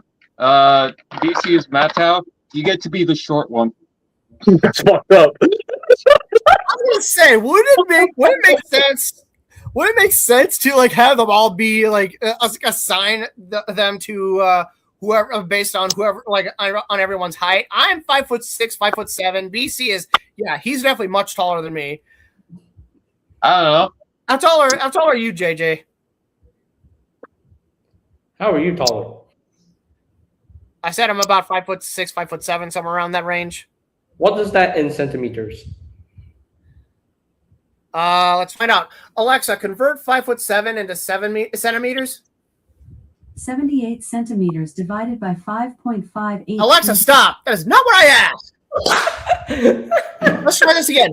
Alexa, convert 5'7" into centimeters, please.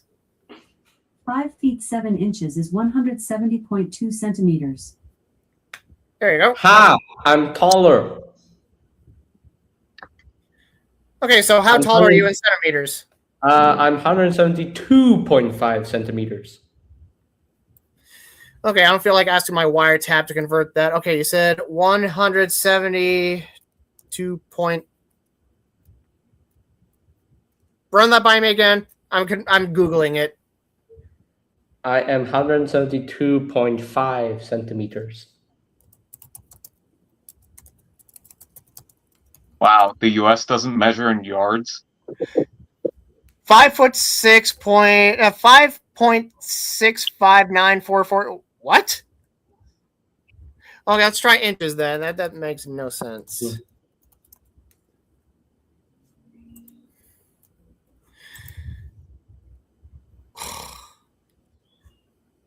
I'm 6'1". So Brian, the tallest Yeah, one here. Yeah, you and me, JJ, are roughly the same height. Okay. I'm 5'10". Yeah, he's I taller. look down on all of you. BC's taller. Me 5'4". Brian, you and I have had these conversations before, and you already know damn well height don't mean shit. I will grab a fucking step stool just to smack the fucking shit out of you. I have a step stool right here, bitch. Anyway, Wait, as we say in the endurance part. anyway, Abominus. Yeah. Abominus. Okay, so Abominus. Ooh, I'm gonna be real. Abominus, I don't remember as much, mainly because it's not very memorable. Yeah, But based on what little we have seen, I'm gonna go ahead and say no. yeah. I mean, he was literally an absolute menace until Computron said, "Hold my beer," and mopped the floor. Simply, which, by the way, Computron 100% gets it. That what I was getting at was one of his strengths is the fact that he's actually the smarter of the combiners. So you match that with the strength is what I was getting at. Now, King Poseidon. Fuck. Piranha. I call him Piranha. Yeah, I know. So The here's fish one. here's the problem with that. King Poseidon 1000% is not getting the point. And if we're going based off of who appeared first, technically we got to do Raiden next.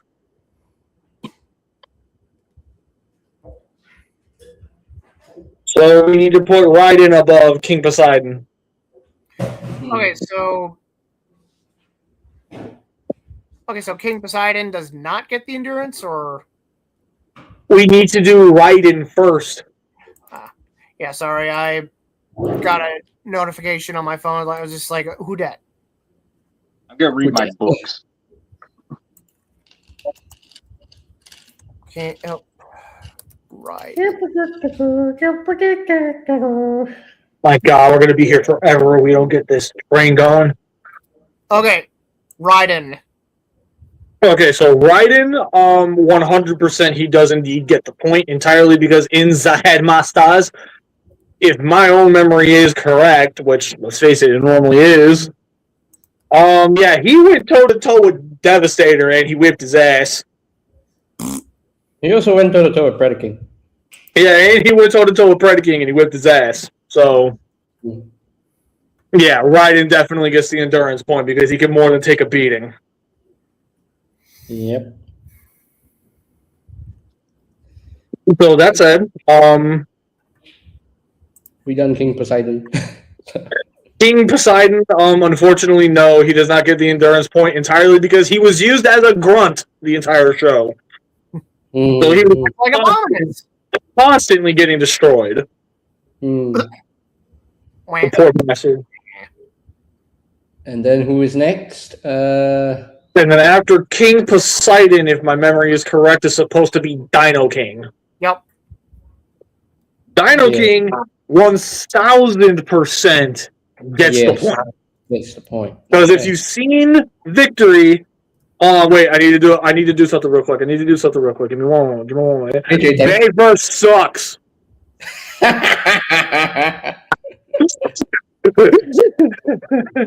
I'll just wait at this point. But yeah, so Dino King definitely gets the endurance point because he can more than throw hands with Star Saber, and we've already analyzed Star Saber on the show, so we already know for a fact. They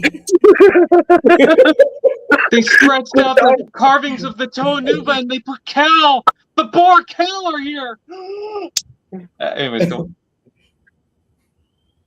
So, anyways, I don't even remember what I was talking about anymore. Okay. So we've already analyzed Star Saber on the show before, so we know for a fact just how powerful and how strong he really is. yeah, it's safe to say that no matter how you put it,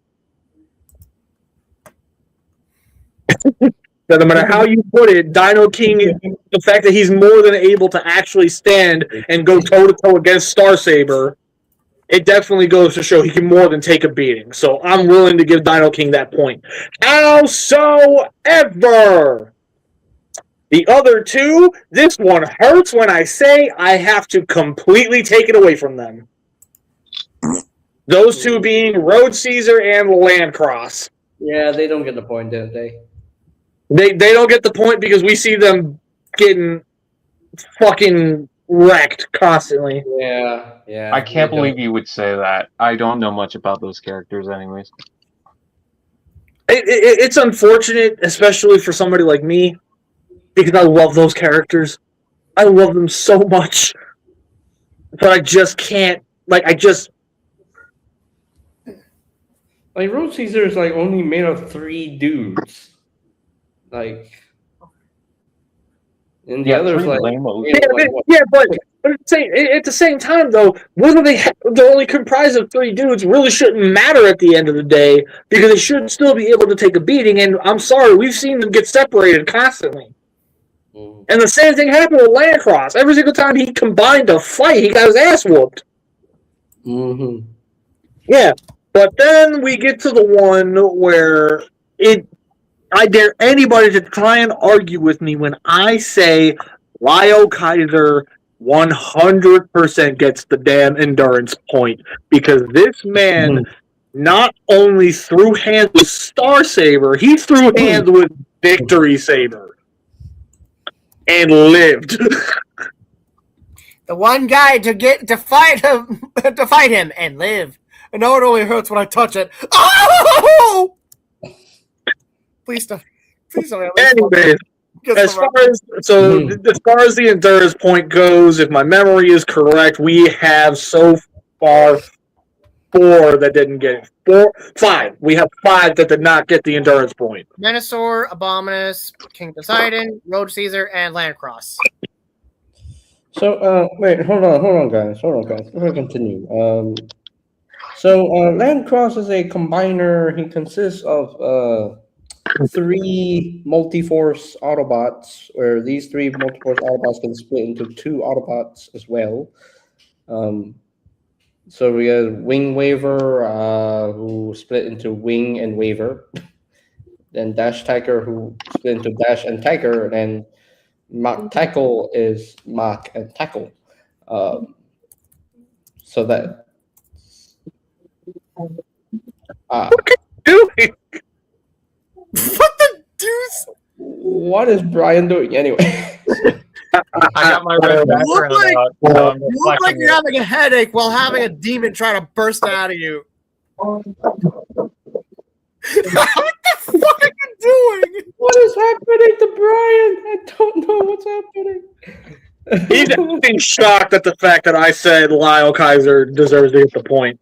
Lyle Kaiser, a character I haven't really been familiar with? Oh my god. Why would you ever say that?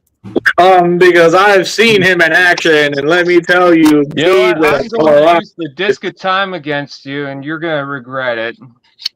Wait, yes, that is a real threat, and you can tell the government about it. Anyway, so yeah, as far as the endurance point goes, like, I'll let these go ahead and handle who all took what in the process. It's not even supposed to be mine. Yeah. No, I was just playing with was supposed to be. Fine, if you're going to be picky about it. If you're going to set up some kind of joke, stick to what you set up.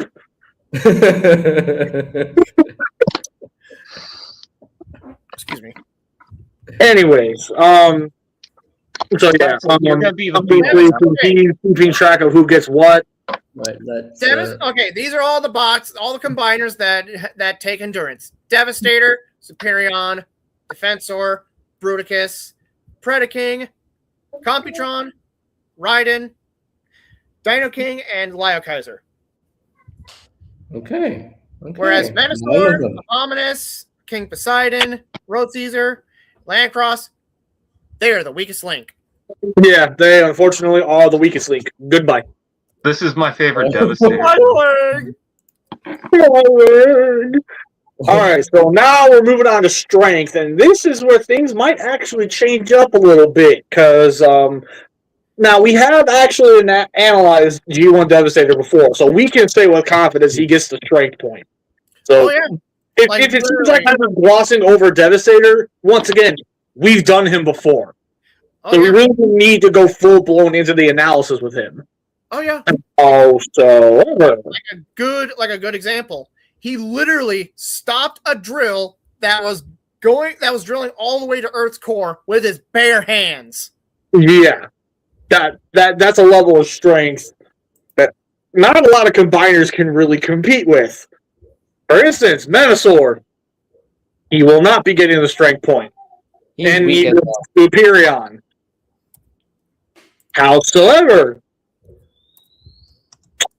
Defensor and Bruticus, they will be getting the strength point. Because as Bees mentioned, Defensor is able to throw hands and stand his ground with only one arm. That alone is also a strength feat. Because you have to pack so much of a punch to be able to more than stand your ground with one arm. So 100% Defensor gets the strength point.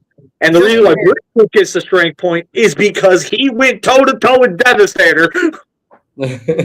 Wait, which one? I didn't get. Yeah, you kind of cut out when you announced the name. You said Defensor did.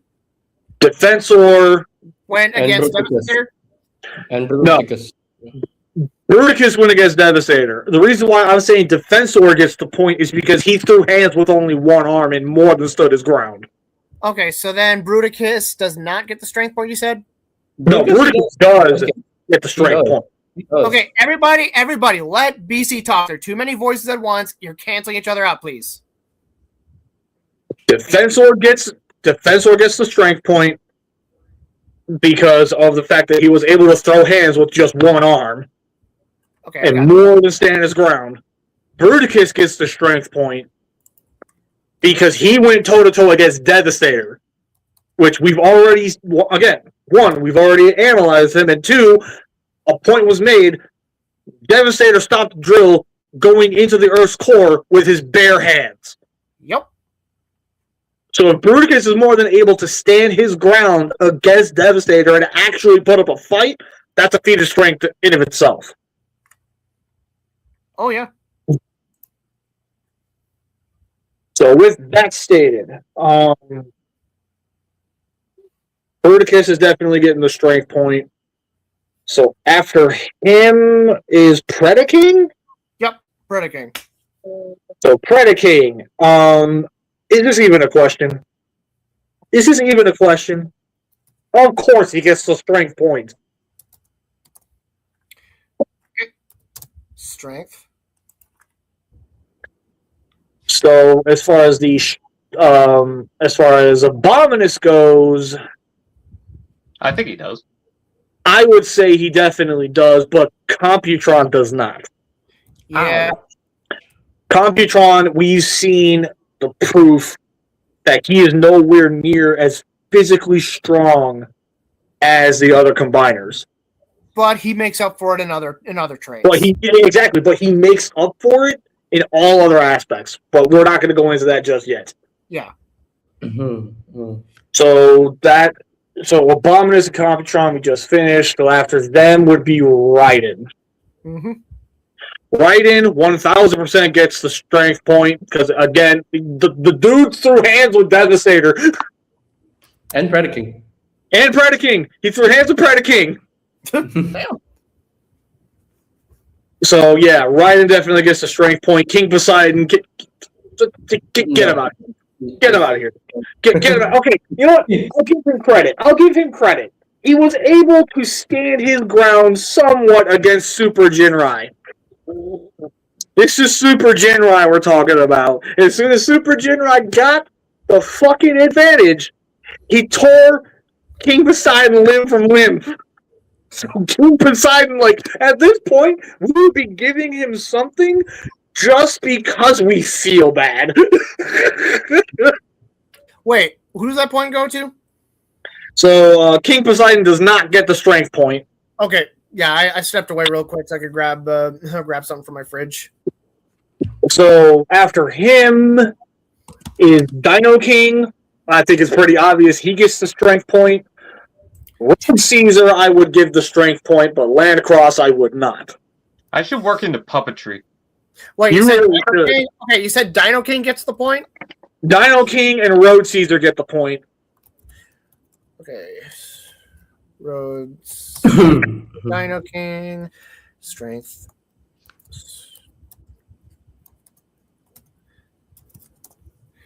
I'm waiting. Okay, Road Caesar. And then next is Landcross. He does not.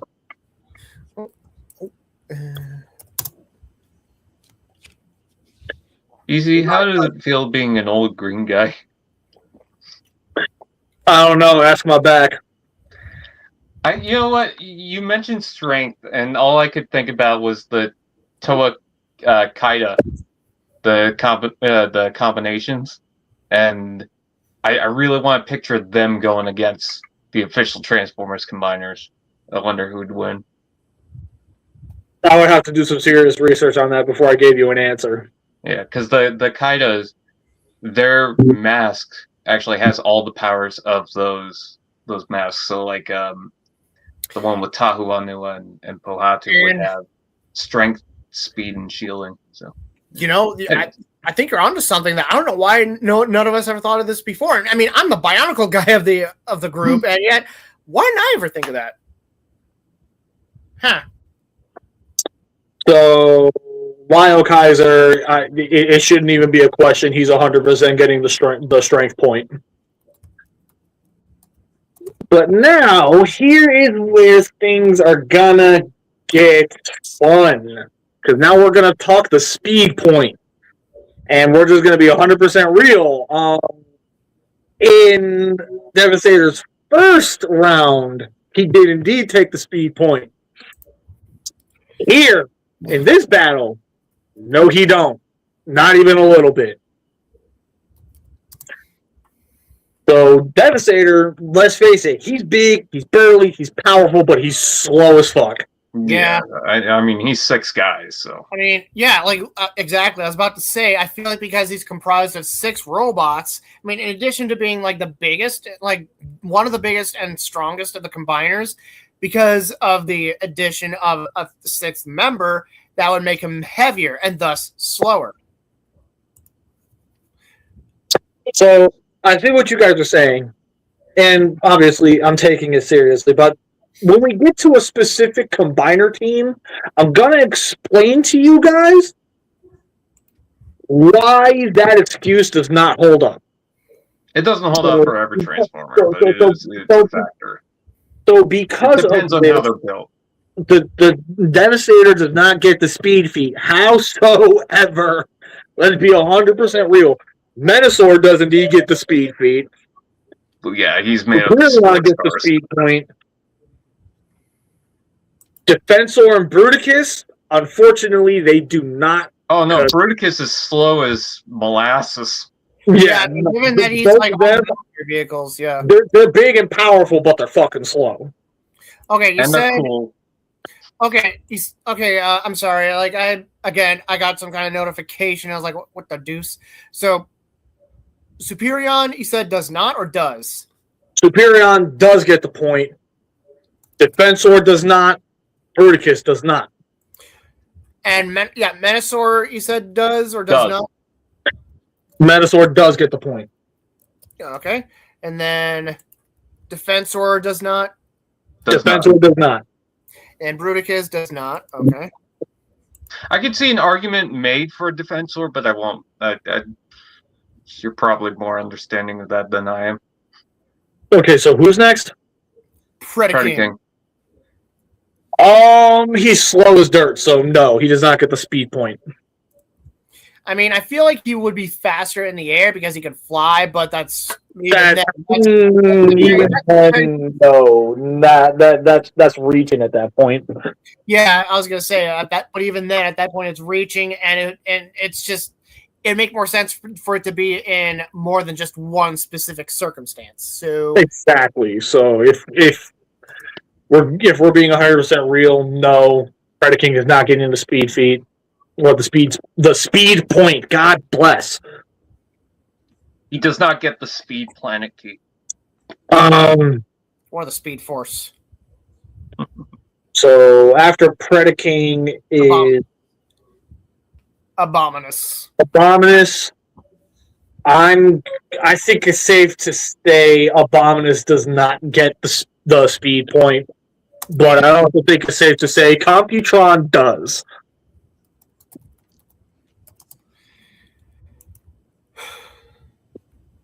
So that's stated. That's Raiden. Where Computron is Raiden. Raiden. Why did I say Raiden? I've been saying Raiden for a while, but then I actually went back and I rewatched the Headmasters before we did this, and yeah, no, it's actually supposed to be pronounced Raiden. Excuse me. Stop it! So Raiden, look, this one hurts, but I'm gonna have to just rip the Band-Aid off on this one. He did not get the speed point. Oh, Yeah, I mean, trains are fast, but at the same time, I've seen what Raiden looks like, and yeah, he does not scream Olympic marathon runner to me. Yeah, no, trains are fast when they're laying down, but when they stand up, not so much. Have you ever seen trains stand up? Anyways, moving on. King Poseidon. King Poseidon. No. Poor bastard. I need somebody to make me just a little snippet of King Poseidon watching all this going down, and only thing that he is saying is he's screaming at us, "Show me the love, please!" Or even better, it's just showing him like watching this, and then it just zooms in on his face. Hello, darkness, my old friend. I like to imagine there's a clip out there when in the first couple of episodes of Transformers Prime where Bulkhead just randomly runs real fast. Oh God, yeah, you're right. Yeah. Wow, he's a fast big dude. Yes, JJ. So it's only 1:32 p.m. on my side. I have a party to get to, which starts at 3 p.m. Oh. So I don't think I'll be able to stay too long. But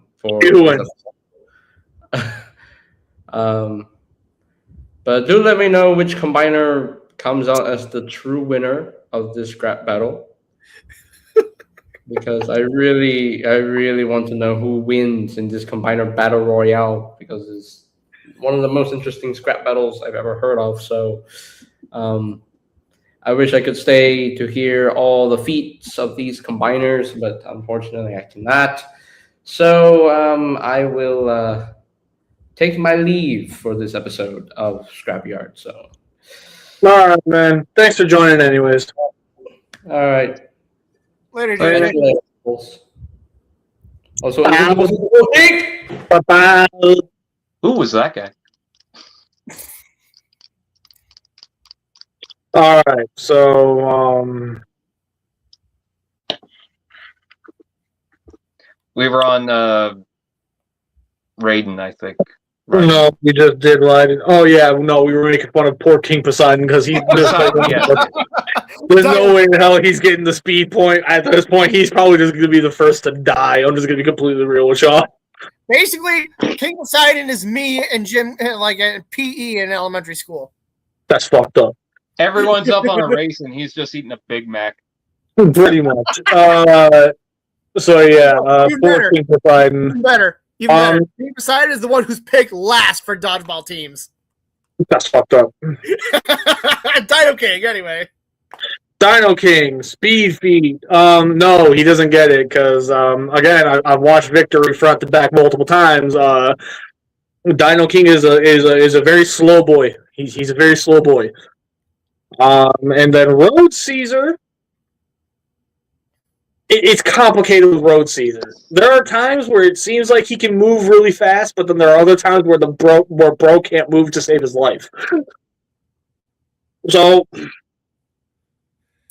for safety, I'm gonna go with no for Road Caesar. He does not get the point.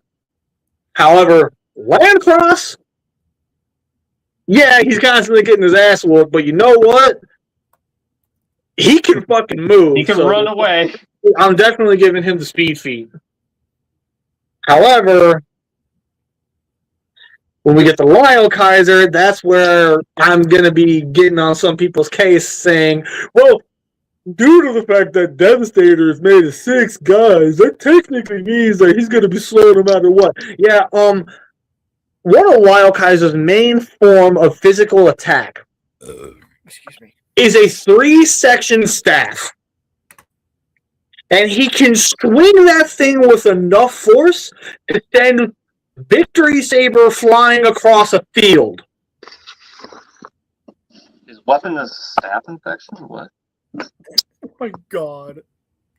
So the fact that he's able to swing this thing with enough speed and enough force to deal damage to Victory Saber, who's already more powerful than Star Saber, which again, if you remember during our analysis, Star Saber is pretty damn OP.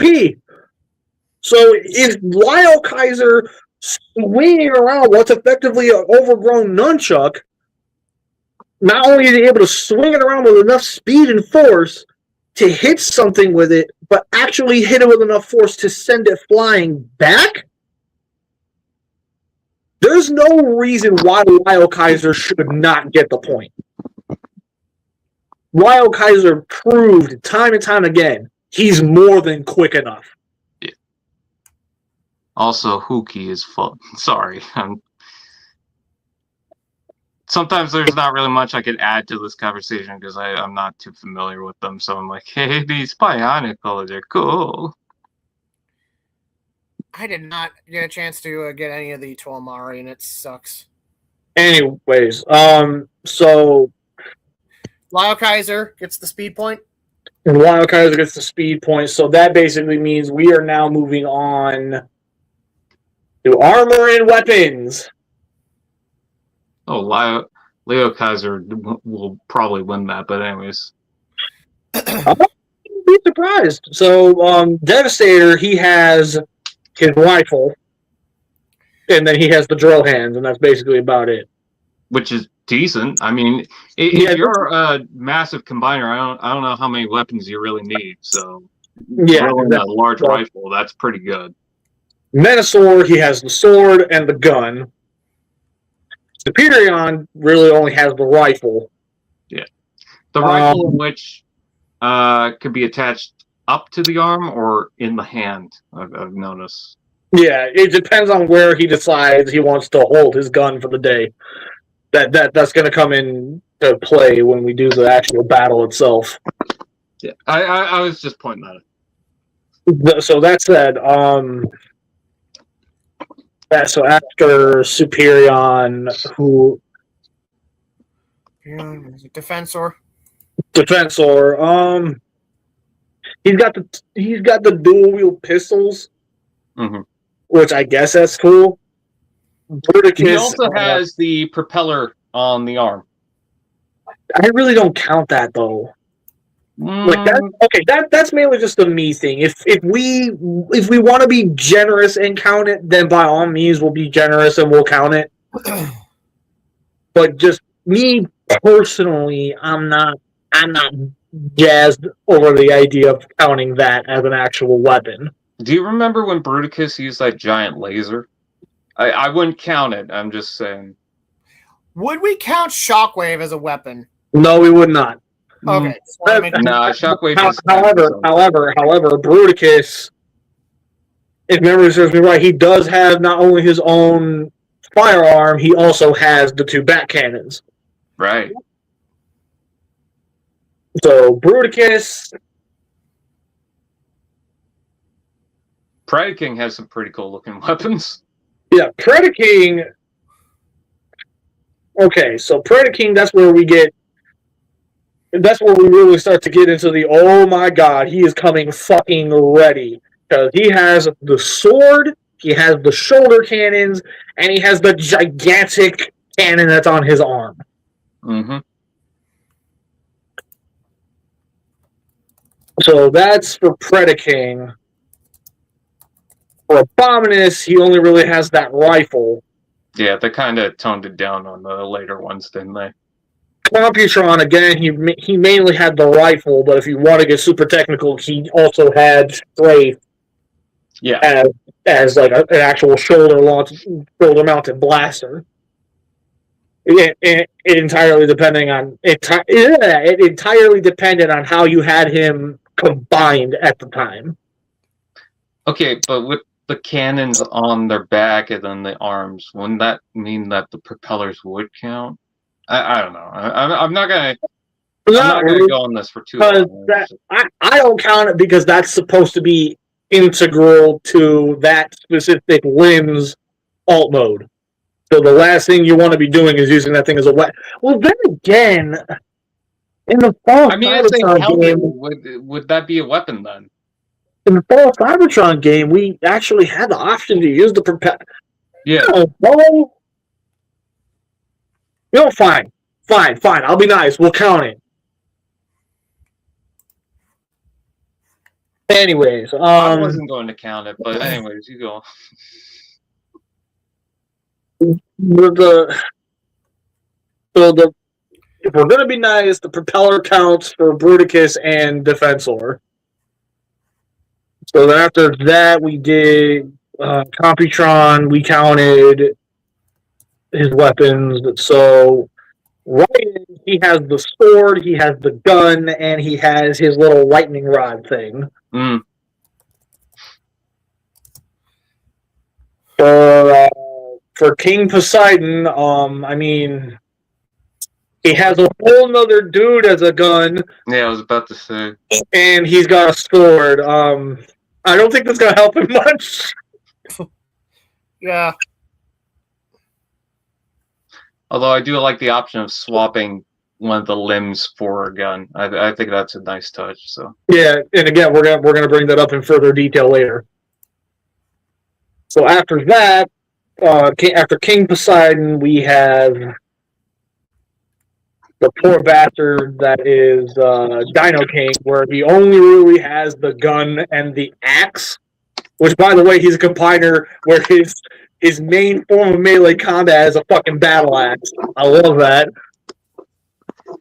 Road Caesar, again, my memory could be a little miffed on this one, but if my memory is correct, I think he only had the sword. And then Landfrost only had the gun. And then we have fucking Lyle Kaiser, the pure beast that he is. He has all of the different breast force animals at his disposal as weapons. He has the electromagnetic nunchaku, which we already went into how he's basically an absolute monster with that. Mm-hmm. He's also got his own firearm. And Death Cobra was like a shoulder. And that's if you want to count Death Cobra, then sure. At that point, he's got a shoulder-mounted cannon. But Death Cobra died, so. Also, I just realized I got these new things, and I just realized, hey, I could prop the phone on it so it doesn't look weird anymore. Awesome. So that said, so when it comes to armor and weapons, oh boy, this is going to be tough. So I think the only ones that truly should get this point are the ones that actually come packing the most heat. Predaking. So Predaking definitely would get the point. Lyle Kaiser would definitely get the point. Mm-hmm. Everybody else, I mean, by technicality, we would need to say Bruticus should also take the point. But that's mainly because he's made of a whole shit ton of combat vehicles. So therefore, he has weapons literally strapped to every limb on his body. His leg has a cannon too. Exactly. His fucking leg has a cannon. Like, he's a walking weapon. Okay, so in order of all the combiners, run by me again who all gets the point for armor and weapons. So for armor and weapons, I'm going to be, since we're also choosing to be nice, Bruticus, Predaking, and Leo Kaiser. Lyle Kaiser. So only 3 got the point. Okay, so not Computron? Because I thought I'd heard like someone say that he got No, it. we were just talking about the blasters on the arm, but Yeah. Okay. it's not as prominent as something It's not as clear cut, yeah. Okay. because aside from that, what else does he have? A rifle. A lot of them have rifles, so. Yeah, so at that point, he just becomes less interesting at that point. Now, if you wanted to include the third-party figure where he has the fucking bow weapon, that's a different story, but we're not counting. Or the Combiner Wars, was it Scrounge? Yeah, but we don't count that stuff. So Oh, I know you don't, by their own screen appearances, and unfortunately, sorry, Copytron, I love you. I want to get that Combiner Wars Computron. All right, so like I promised, normally we would have gone into battle intelligence, but this time we're not doing battle intelligence. We're doing combiner efficiency. How effective are these combiners in the heat of battle? And for this specific segment, we need to take in all of the different positives and minuses between each one. So starting with Devastator. Devastator, mentally, the 6 Constructicons already struggle to get along. So in their combined form, if you insult him just enough, his brain gets scrambled and it causes him to disconnect. To that, though, I will say when they are on the same page, they're pretty good because, I mean, you've seen them work out as a team before. Remember when they're building the machine for grapple and hoist? I mean, they did a pretty good job with that, and even in combined mode, they were able to, construct stuff. I know that's different than being in battle, but that's combiner efficiency. If Exactly. You think of it. Combiner efficiency. So long as they are all on the same page, they can more than keep Devastator running. Oh yeah, So, and not to mention that in the 1986 movie, even he was like, I don't know what changed, but he was actually able to subdue the Dinobots. which, again, we've already stated, that's a hell of a feat on its own. Mhm. So, Yeah, And also, when you think of it, all the vehicles, this also has to be a thing to think about. Do the vehicles have something that benefited when they're as individuals? Because that component goes into that combiner. With Devastator, he's so many different vehicles because he's construction vehicles. So he's got the crane arm on the shoulder. Could that be considered useful? exactly. And you do prove a good point. However, here's my counter. What we're mainly focusing on is how they do when they're in their combined form. We're really not. Yeah, I know when they're in their combined form, which is why I'm not just talking about the vehicles, but when they're incorporated into his combined mode, do those individual vehicles add any benefit to the combiner? Okay. Because it's combiner efficiency. That's why, that's why I was thinking with You know what? Superion. Superion's all jets. I don't like that. That's good when it's a combiner, but because they're all jets, I feel like the individuals don't add anything to that being a combiner. So as far as combiner efficiency, It's not like you're getting any benefits from the individuals compared to one another. Is all I'm saying. So that said, And not to mention that can I speak? sorry. So based on what Brian just said, I actually think, J-Take, if you're gonna come into my damn comment section, get your fucking ass in here. Yeah, get the fuck out of my walls and get in the panel here, dude. Yeah, motherfucker, get in here and defend your fucking Bayverse honor. All right, I don't want to hear no bullshit from you anymore. Get in here. Anyways, I'm sure you've had enough of your fill of the cotton candy in my walls. all right. Anyways, Brian actually made a solid ass point, so I think we're gonna just outright replace battle intelligence with combiner efficiency, because at that point we're already dabbling into their intelligence. So that stated, Devastator, I would definitely say give him the combiner efficiency point. Venusaur, on the other hand, oh my poor baby, no, you do not get the point. They don't really add any. I mean, of course, every combiner adds something when they combine, and that's being a massive giant robot that wants to take down stuff. I mean, that's destructive. But when I think of a combiner efficiency, I don't feel like outside of, because these are battling against each other. The whole point for me to point that out was that if they're battling each other, they got to be more than just combiners that are big, aggressive, and strong. I'm thinking about what they add to being a combiner outside of that. And for Venusaur, I see him as just a combiner of race cars. That's it. Not that there's anything wrong with that. I just don't see. I'm gonna go ahead and just state this real quick.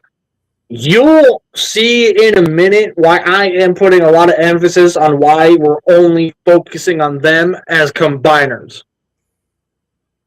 Yes, but them as combiners is a combination of all the vehicles. When I say the individuals, I'm not saying like split them apart. I'm saying when they come together.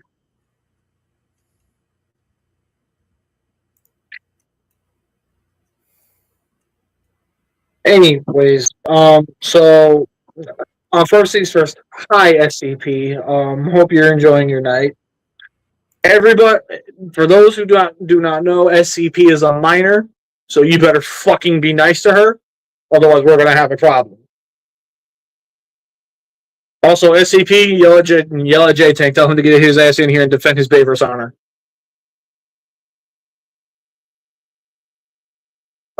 So jokes aside, where the fuck were we again? Venusaur.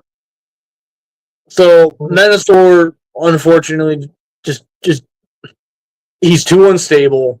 Yeah. So therefore, he definitely is. He's definitely not getting that point because we've seen how easily you can cause them to disconnect just by fucking insulting them. Oh, sorry. Are you talking about combiner efficiency as like how well they stack up with each other, or just physically? How well they stack up in their combined. Okay. I thought efficiency meant like them what they add. Okay. See, now it's starting to make sense. It never makes sense, but I'll pretend it makes sense. God damn it. So Superion, I'm going to go ahead and say yes. Yeah. Because he's proven time and time again, not only can he actually properly function as a combiner, he's actually very effective as a combiner, especially since he has aerial terrain. Mm-hmm. So yes, if we're going by this route, then yeah, when they're united in like in like a function, I guess when they come together, they're so used to each other, like they're already on the same page, Exactly. So that said, after Superion is Defensor, Defensor,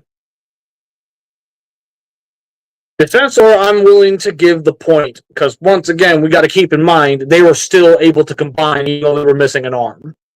Yeah, I was gonna say first aid throws a wrench, but he was able to get over it. So, and even then, he was able to put up with it for the sake of the rest of the team. So, Exactly. So definitely them. However, Bruticus, for a team that's filled with, let's face it, military strategic geniuses across the board, the fact that the combined form has the mentality of a fucking toddler, that's a problem. Like, yeah, it can definitely help him in the heat of battle, but only in a very specific circumstance. and someone like Swindle is always thinking of himself too, so that doesn't really help. Exactly, that really doesn't help. Anyways, Bees, you were about to say something? Yeah, I was gonna throw this out there. Before they ever became the Combaticons and then were able to form Bruticus, bear in mind that they're. I know this concept wasn't developed until much later, like in the Beast Wars, but just to make everything simple, because I don't remember what term they used back then, but their sparks were held basically prisoner, like in I guess what was supposed to be some type of prison or something, because I think they were like either too unruly or they were war criminals or something. I don't know. They did something that even the Decepticons found unsavory, that they imprisoned their sparks and like a special little prison for them, which again, it's been a while since I've watched the G1 cartoon. I don't remember the exact specifics of what everything was called or what they had done, but You make me sorry, I interrupted. Yeah, they were dangerous. What you're thinking of is their memory cores, and Megatron ended up going in and reprogramming their memory cores to where instead of being loose cannons, they were loyal only to Megatron. Yeah, but that's what he did. That's what he did at the end of that episode or whatever. Which I'm just like, why did you do that from the get go? Yeah, that would have been a problem too, because like you can't rely on them if it weren't for that. So that said, Bruticus is definitely not getting the point for combiner efficiency, and again, it's mainly just due to the fact that the combined mode is basically a giant walking time. Would you tell that to his face, though? Your combined mode is a giant walking fucking toddler. I hope you're proud of yourself. Okay. So anyways, yeah, Bruticus. After Bruticus was Predaking? Yes. Predaking. Okay, so Predaking for combiner efficiency, there is a reason why Predaking, as far as a combiner team, is feared to the level that he is, and it's entirely because of just how in sync his combined mode is. Because while, yes, we definitely have seen that when they're able to get along, Menasor can be a pretty effective combiner. Superion's a fairly effective combiner. Devastator can more than handle the job. You never have issues with Predaking as far as a combiner goes because they all think with one thing in mind. The hunt. Mm-hmm. Oh, yeah. And because of the fact that they think with the mindset of we are always on the hunt, that gives Predaking such a massive edge because he's able to stay in his combined form way longer than any of the others because of how in sync they are. I do have to head out because my phone is of themselves. I do have to head out because my phone is dying. All I'm gonna say is I think Computron should definitely get the point. Oh yeah, no, I was actually about to say Computron. Yeah, without a doubt, he's gonna get the point. Because out of anyone, I think combiner efficiency, he takes the top marks. Yeah, no, I definitely would agree with you there, but we'll get to him. And if you don't end up coming back by the time we do the battle, I will tell you who wins. Okay. All right. Is it this guy? We'll see you later, bud. All right. See ya. Bye.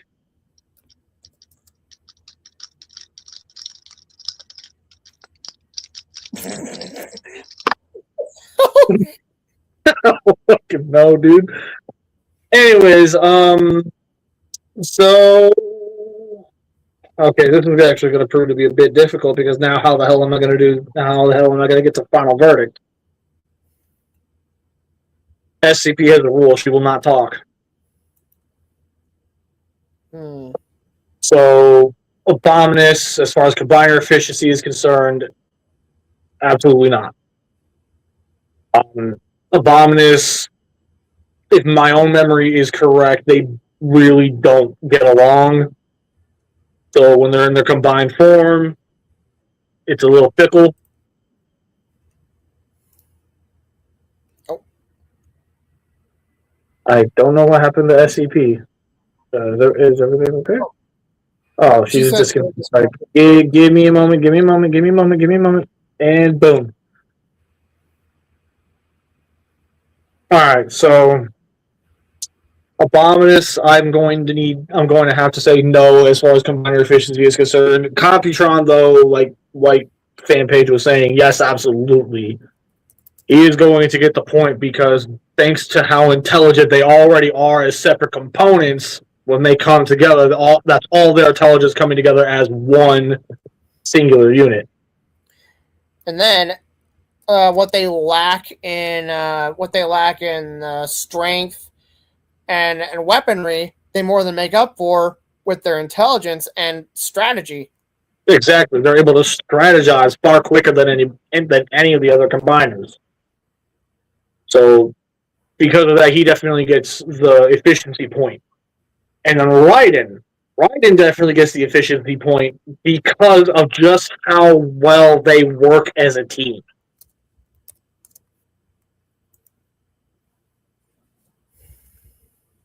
And obviously, having good teamwork means when you're in the combined mode, you are going to be able to more than focus on the mission. So, with that stated, after that, King Poseidon, just let the guy die. Just let the poor bastard die.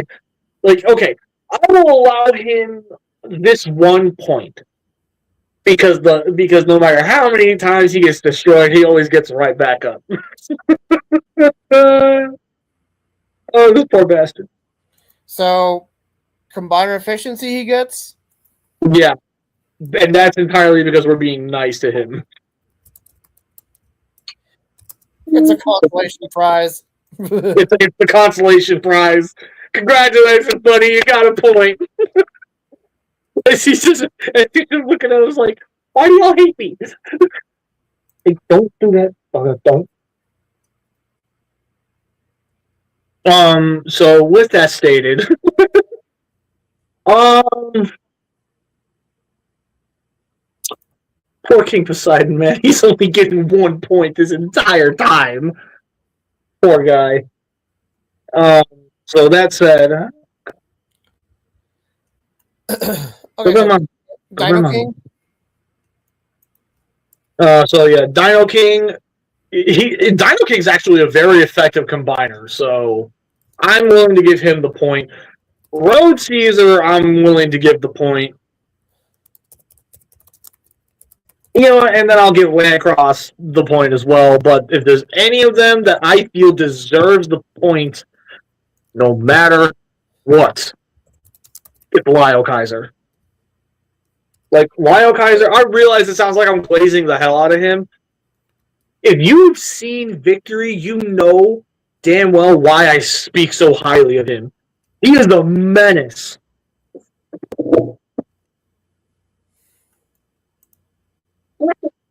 Hey.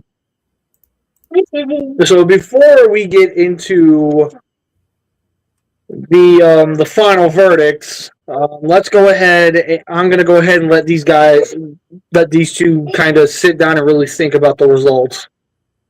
Because I'm pretty sure we don't have anything else to do because we basically straight up stated battle intelligence is already playing into combiner efficiency. So I'm going to go ahead and take a quick break because, one, I need a drink. My throat's dry. And 2, I need to check on my kid. So give me 1 second.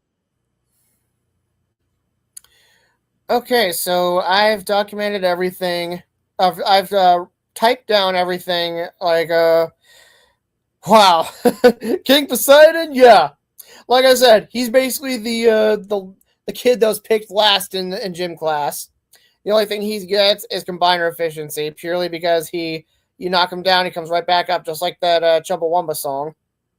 Lyle Kaiser, yeah. Judging from everything that I've seen here, I think he will mop the floor with everybody. Although I would like to say Computron, whatever he lacks in the strength and armor and weapons, he more than makes up for with his strategy and intelligence. Oh my God, Menasor! The only thing Menasor has going for him, speed. The only thing Abominus has going for him, strength. King Poseidon, combiner efficiency. That's about it. So, let's see what I can do on this. Can I highlight these? I've never used this is a notepad, not Microsoft Word, but it's. Oh, I can put some of the. I can embolden some of the. Okay. Yes, I can. Sweet. The ones that I feel like would stand a chance because of how much. Okay, so SCP, I will run by you who all gets. Okay, so we have Devastator. He's got a point for endurance. Okay, so everything that we're ranking these, or that we're what's the term? Or these we're evaluating these combiners on are based on endurance, strength, speed, armor and weapons, and combiner efficiency. Devastator takes endurance, strength, and combiner efficiency. Superion takes endurance, speed, and combiner efficiency. Menasor only gets speed. Defensor gets endurance and combiner efficiency. Wait, didn't Defensor get strength as well? I need to ask BC again. Bruticus only gets endurance, strength, armor, and weapons. Predaking gets endurance, strength, armor, weapons, and combiner efficiency. Abominus only gets strength. Computron only gets endurance, speed, and combiner efficiency. Raiden gets endurance, strength, and combiner efficiency. King Poseidon only combiner efficiency. Dino King gets endurance, strength, and combiner efficiency. Road Caesar only gets strength and combiner efficiency. Landcross only gets speed and combiner efficiency. Lyokaiser checks all the boxes. So, BC's back. So this is the point where we normally would do something called final verdict, but this is we're kind of put in a bit of a bind here because for one, I have a 2-year-old running around me, so it's distracting me. And 2, we don't have anybody else that's in here that can really give their own final verdict other than the two of them. And I'm the one that's going to have to put the whole story together, and this is going to take a bit. Yeah. All right, so I'll just go ahead. You know what, SCP, go ahead and tell us in the private chat, who do you think's going to win based on all of the stats? I'm gonna send everything that we've ranked in the private chat here so that she knows. I'm pretty sure he was paying attention. But just in case, just to oh wow, this is copied and pasted in the way that. Then while we're waiting for her final verdict, why don't you go ahead and tell us, who do you think is going to win this? It's not gonna let me. As a matter of fact, if anybody's in the comment section right now, go ahead, tell us, who do you think is going to win this bout? Yeah. Okay. So looking at all the combiners, basing how many of the boxes that they've checked. But like I think it's like I was gonna say it's a toss up between Predaking and Lio Kaiser, but Lio Kaiser like checks all the boxes. So yeah, I think Lio Kaiser, but I'm also secretly rooting for the underdog Computron purely because of his what he lacks in like the speed and like what he lacks in the strength and weaponry. He more than makes up for with his intelligence and strategy. So I'm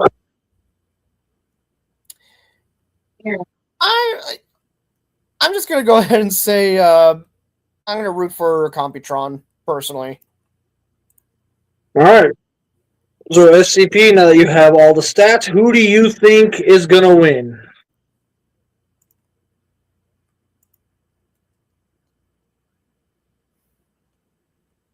Thank you, Bees, for sending me all the stats.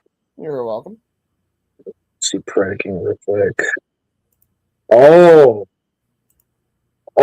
this just changed things. Ooh.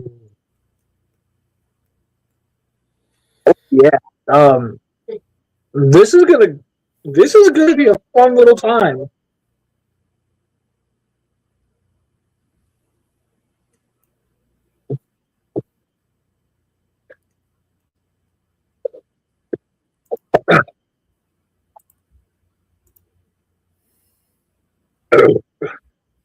All right.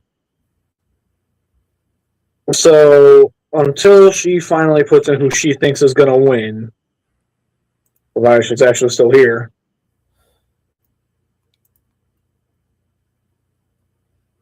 G1 Combiner Battle Royale. The first scrap Battle Royale that we've done in a hot little minute.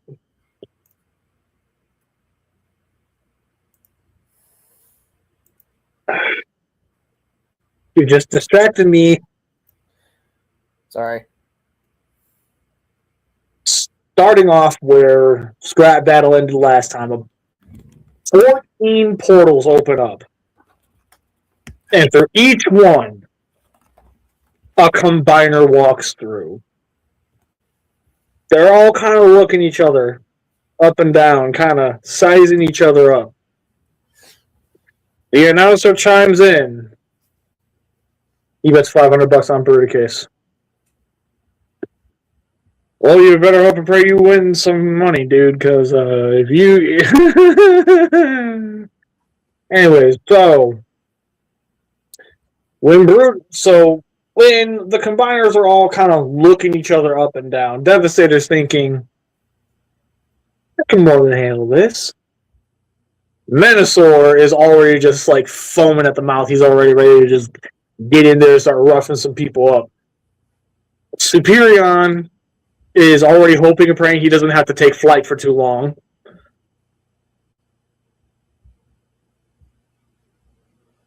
And obviously each and every one of them is looking at each other. The announcer finally chimes in and lets them all know this is a fight to the very end. No matter what happens, no one leaves until you either win or you die. Now that all the combiners are made abundantly clear, Devastator just immediately chimes in and goes, didn't I do this already? Because I'm pretty sure I did this already. Do I have to do this again? Because if I'm going to embarrass any of these poor saps, it's not going to be fun for me. So, and of course, as Devastator in his own hubris is just sitting there flapping and talking shit, Predaking simply looks at him and just goes, "Who the fuck you think you talking to?"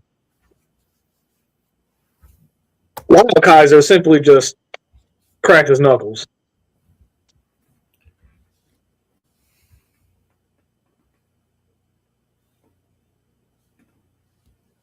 Excuse me. Unfortunately, SCP, no, I don't know is not an option. You got to pick one.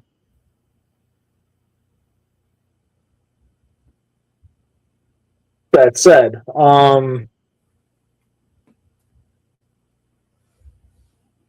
at this point, they're all kind of just looking each other up and down. King Poseidon is just kind of looking at everybody, and he's just like, "How did I get in the middle of this?" Like, bro, I was literally just minding my own business, chilling in the water. Why am I here? The bell rings, and the combiners all start going at it. He holds up his sword and just goes, all right, well, let's see what I can do. He runs, trips on a rock, falls over, and explodes. Seriously, no one's going to laugh at that? He dead. He dead. So anyways, yeah, King Poseidon starts trying to run into the battle with his sword, trips, falls, explodes. That's some Aladar shit right there. So now we focus in on the real battle. The Minotaur is swinging his sword at Superion. Superion is dodging, bobbing and weaving. Pops Minotaur in the face a couple times. Minotaur attempts to stab him, but then Superion barely twists his body to avoid the blade, and uppercuts him so hard he actually ends up taking his head off. Damn. The poor Minotaur just went down for the count. He dead. Devastator and Raiden start going at it. And they're pulling each other off. You know, they're trading blows. But Predaking, Predaking is having fun. He simply is just kind of walking about, minding his own business as everybody else is just fighting to their heart's content. Abominus attempts to jump him from the back, only for Predaking to spin around and chop down with his giant sword, and he just splits Abominus' shit straight down the middle.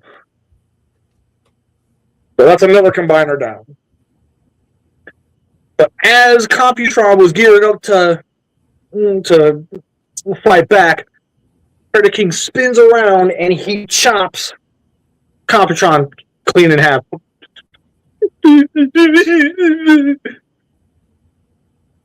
Poor Computron. He got fucked up.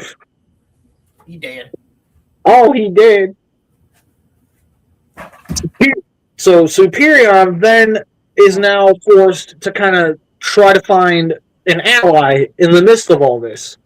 He looks to see that Bruticus and Defensor are going at it. And at this point, these two have their propeller blades at each other, and they're just trying to hit each other as hard as they possibly can. Bruticus pretty much manages to grab one of Defensor's arms, and he tears it off. Oh shit. But Defensor simply just decks Bruticus square across the face, dropping Bruticus to the ground for just a couple seconds. Superion runs over to try and give him some level of assistance, only to then basically just get chopped clean in half by Dino King's battle axe. Yikes. And as all this battling is going on, we kind of start to focus a little bit more on the other fights that are going on, only to see that Lio Kaiser is just kind of chilling in the back, kind of looking at his nails, just waiting for a motherfucker to try him.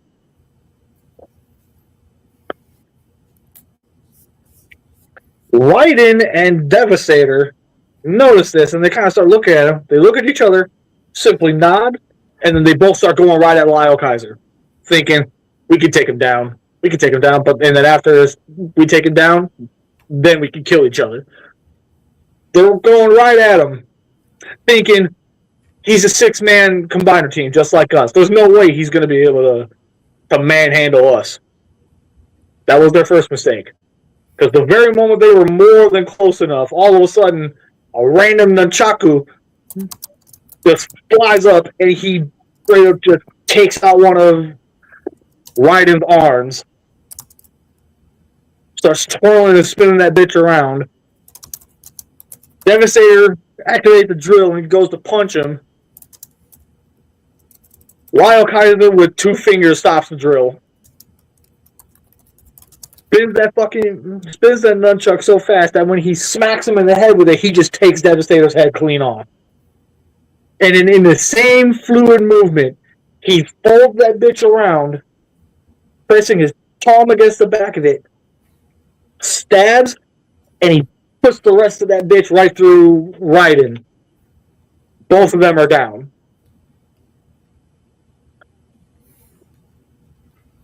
Focusing the battle back in on the others. Lord Caesar unfortunately just witnessed Landcross get torn limb from limb. And Bruticus was still down for the time being. Superion and Defensor are still kind of backing each other up, but unfortunately they're up against Predaking. And it's not going well for them, especially not for Defensor since he's down and off. And Predaking is just manhandling these poor sacks of shit. Just straight dogging on them. Road Caesar is forced to face off against Dino King. And they're going at it. Unfortunately, Dino King gets the upper hand. And straight tears Road Caesar in half. So poor Road Caesar. But as soon as that's all done, Dino King is thinking, well, shit, I just took this guy out. Why don't I go over there and see if I can do something over there? He starts running at him with the fucking battle axe up in the air. Predaking not liking the fact that somebody else is honing in on his prey, he just looks at Dino King, spins the sword a couple times, and throws that bitch. Gets Dino King right in the head. Superion attempts to jump on Predaking, cocks that cannon, shoots Superion square through the chest. Superion's down. Defensor makes an adamant attempt to try and stop Predaking. Gets shot down by Lyle Kaiser. Predaking pulls that sword out. He just glares.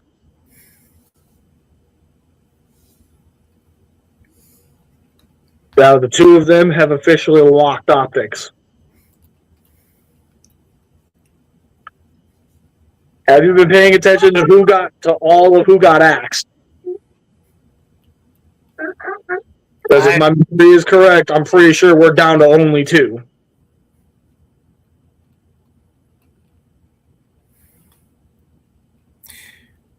Sure, I was having a hard time keeping track. I was like, oh, crud. Because there's just so dang many. Death. So much death. So much death and so many combiners. Then again, there was one that was still kind of laying down. His eyes finally blare open. Entering what I personally call his I'm tired of your bullshit type of rage. Bruticus slams his fist down and reaches up. And he just hits both of the other combiners with every weapon he has at his disposal. And as soon as he did that, he runs right at Predaking. He jumps up, and he goes in for that massive fucking punch. He's smacked by the nunchaku. Oh, shit. Bruticus hits the ground, but rolls back onto his feet. Aims the back cannons, fires. Gets Lyle Kaiser right in the face. Kneels, sees a little energon, glares. Lyle Kaiser goes right at Bruticus. Damn it, Naruto. And Bruticus throws a massive right hook. But then notices for whatever reason, Lyle Kaiser just keeps coming at him. And is just still hitting him. Only to realize, when he finally looks down, when he finally clicks, he needs to look somewhere, he notices his right arm is gone. He's confused. Then gets his head smashed in by Lyle Kaiser's knee, gets picked up, and the poor bastard just gets torn clean in half. Oh shit, he got the Sentinel treatment. Predaking, if we could actually see his mouth in this moment, you could swear he was just sitting there. Ooh, this is gonna be fun.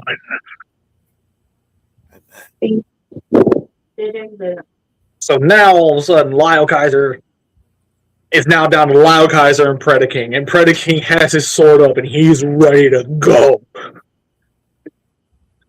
And Lyle Kaiser's just looking at him like, "Are you sure you want to do this?"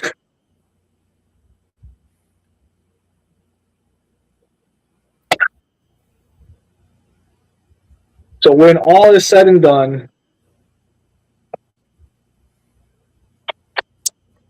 when Predaking has his sword up, Lyle Kaiser just starts spinning his little nunchuck. And he hits him with the... Come on. Predaking charges forward and he swings that sword as hard as he can. Lyle Kaiser is dodging, and basically they're both clashing weapons. When the sword is smacked away, but he still has the grip on it, he aims the shoulder cannons and he fires. But right when he did that, all of the breast animals came out and basically took the blast. Wow. Predaking takes aim with the cannon, and he fires, takes out one of the wings that's on Lyle Kaiser. But Lyle Kaiser pulls up his gun, and when he fires, he takes out an entire wing on Predaking. So now a lot of Predaking's own extra feats just went down the drain. Swings the sword 2 or 3 more times.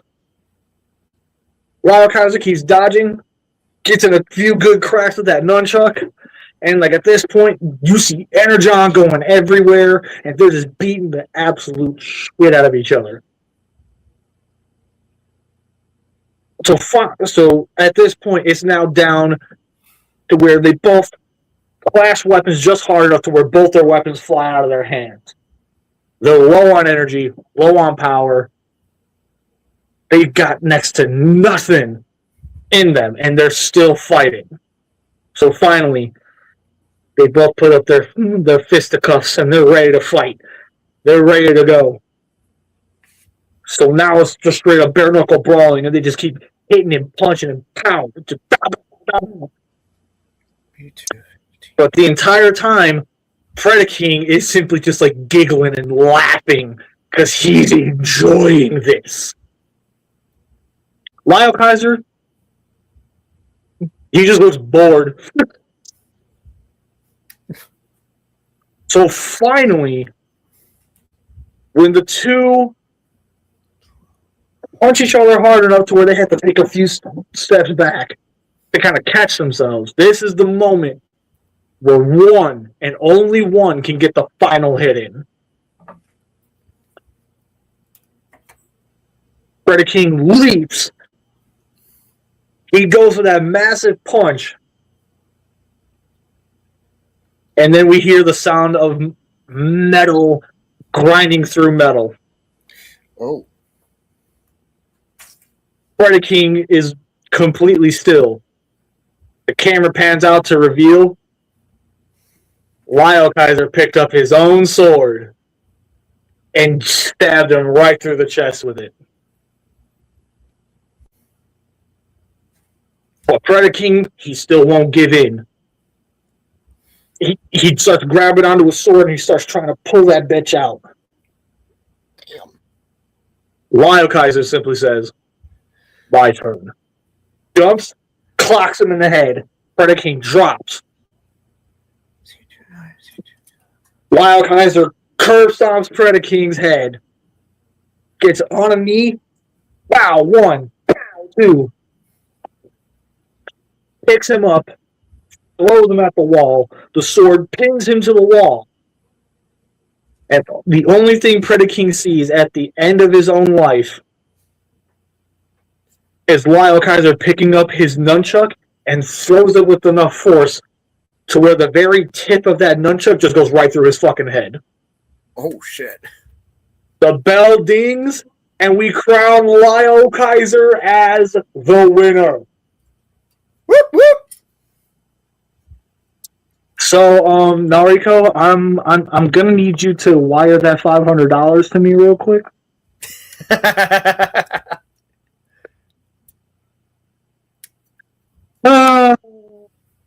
So, with that stated, let's actually explain real quick why Lyle Kaiser won. And no, it's not strictly just because he literally had the point in every category. It has nothing to do with that. Yeah, it actually has everything to do with the fact that as a combiner team, they had everything they needed to take on everyone if they really needed to. See, one thing that if Lyle Kaiser is, he's calculated. He is not one to just rush into the fight. He has to wait until he has the perfect opportunity to step in. And obviously, when Devastator and Raiden grew the balls thinking, you know, we can take him, we can handle this, and how quickly they got humbled. That alone should tell you everything right there. Lyle Kaiser just straight beat the dog shit out of him. But Predaking, naturally, he was the only one that could have really stepped up to Lyle Kaiser. And under very specific circumstances, Predaking definitely would have won. But he was going up against a team that had proven more times than not. While yes, Predaking was more than strong enough to handle two combiners on his own and beat the dog shit out of them, unfortunately, even they don't really have the same level. Oh, issues.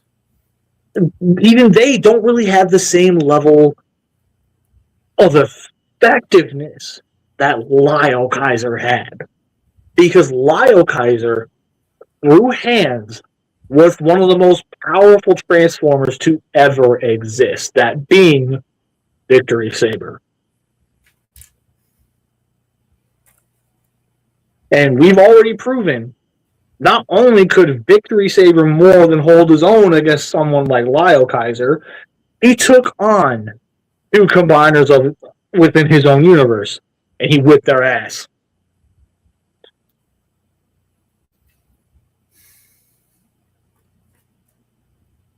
Lyle Kaiser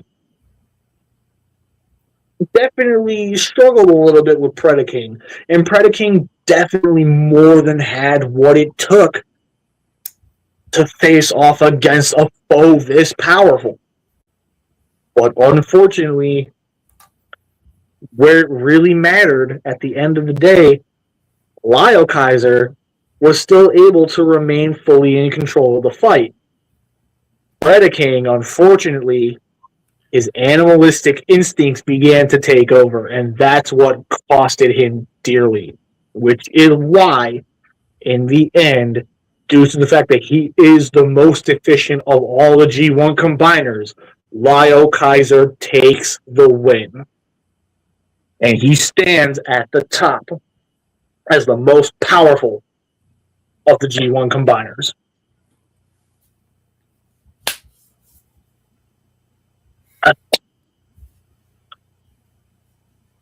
So, how do you feel about how your pick ended up getting done? I was disappointed. I mean, hey, he lasted way longer than you initially thought, right? Yeah. Poor Nariko.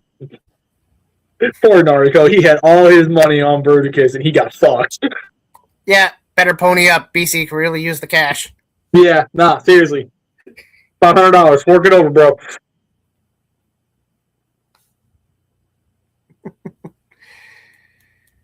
$500. $500. $500 on Verticus, and you got absolutely dogged. Yeah, $500. That ain't spare change. That's That's a car payment. That's well above a car payment, my boy. oh yeah, Like, bro, that's rent right there. right.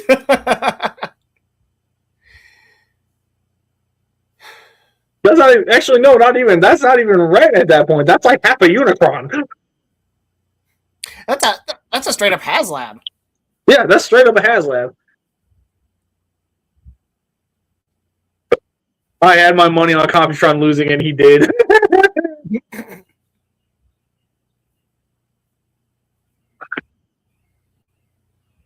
Not gonna lie, if Davis Devastator was here, he'd be a pinata. Absolutely, he would have been. Oh, do, yeah. do you not remember what happened when we did the first one between Revenge of the Fallen and G1? G1 whipped his ass. Oh yeah. Like, it was embarrassing.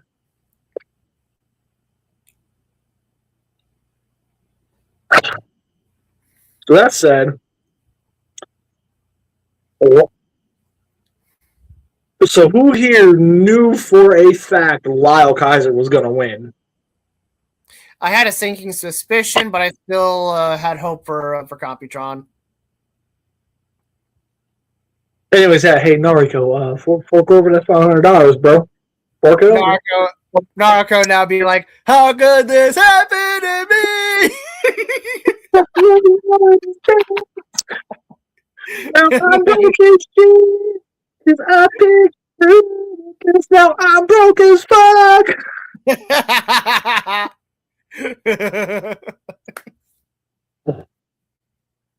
See, the sad part is J-Tank would have tried so hard to argue Brickhead should have won. He does not understand how fucking powerful Lyle Kaiser really is.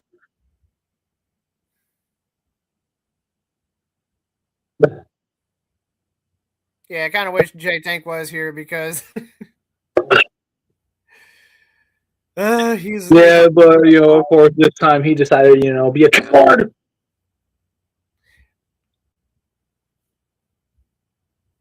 So, yeah, with that said, obviously we're in the after party now. If someone owes me 5K, they better pay up. All right, so what's the next battle? No. $500, bro. Give it. Oh, yeah. Give me my $500. Give me my $500. Anyways, yeah, I'm gonna go ahead and get everything set up. So you go ahead and take over for the show real quick. I'll get all the other stuff handled. Woo! Anyway, what's everyone's weekend plans? Got anything good going on? Oh, I see a message in the... Sorry, my phone is being weird. Yeah, you're good, SCP. You're good. So those of you who are in the comments and well, SCP, what do you guys have planned for the weekend? Unfortunately, Saturday night is my it's my Monday, so I have to go to work and go to work in the evening, where it sucks. I'm gonna lay down defeated like I'm Yamcha. Cooking dinner. Oh, cool. What are you cooking, Justin? Unfortunately for me, like I said, I've got to go to work and play Siege, and then on Monday I might go to an abandoned Cold War bunker. Ooh, that sounds fun. Yeah, unfortunately, I have to go to work Saturday evening and be an adult daycare worker, basically. Joking aside, yeah, like I mentioned a couple of times, I am a prison guard, actually. So one interesting thing I will say that, like, what it's like working in a prison, like, take everything you know based on movies and TV shows on what a prison environment is like, throw it out the window. You're basically a glorified daycare worker. These are grown-ass adults, and they all act like children. They just throw tantrums if they don't get whatever the hell they want, whether it's something that we can provide them, and like just some people are just too incompetent. or if it's a bit against policy. Yeah, I'm just like, I guess this is what it's like being a parent. So it's a good thing I don't want kids. Barbecue chicken, mashed potatoes, stuffing, green bean casserole. Ooh, I love green bean casserole. So who's ready for the next battle and topic? And who predicted Lyle Kaiser's victory? Well, I'm ready for the next battle and topic. Well, I'm glad you are. So,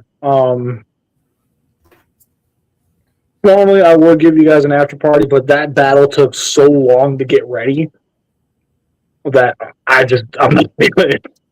Yeah. May I say something again real quick? Depends entirely on what it means, on what it is. A couple of things I meant to bring up earlier, but I'm not going to go on another tirade. Just like a couple of things I just want to bring up real quick. Please make it quick because it's already super late on my end, and I got a lot to do tomorrow. Okay. So, as those of you who've been here since the start of this episode, I eventually had the floor and went on a little tirade. A couple of things I meant, to bring up that slipped my mind at the time is that I want to thank BC for not only being an effective leader, but also doing what he says he's going to do and make it as safe of an environment as possible. And with that said, like I mentioned, I'm a prison guard. Of everyone in the group chat, the Facebook group chat, I work the most stressful and dangerous job out of everybody in our group. And the least I could honestly ask for is to just, have some support. No one minimize my problems simply because they don't know what it's like, or people making me the butt end of every joke, or comparing me to Aladar. And fuck, what was I about to say just now? Shit, it just slipped my mind. That's the last thing anybody in that kind of position would want to be in. And another thing, I feel like Woody, like I mentioned, had such a strong influence, not over one unnamed member in our group, but also just about everyone else, especially when it came to their perception of me. And I don't know if maybe this is just my mind telling me this, or if I get or everyone actually thinks this about me. Pretty much since the start of the show, when I first started taking part, I've basically been the king of the physical comedy of the show. And I love that. I love the kind of shit I bring to the table. I've come up with so many long-lasting jokes and bits that protections. I'm on protections. With that said, I just want to make one thing clear.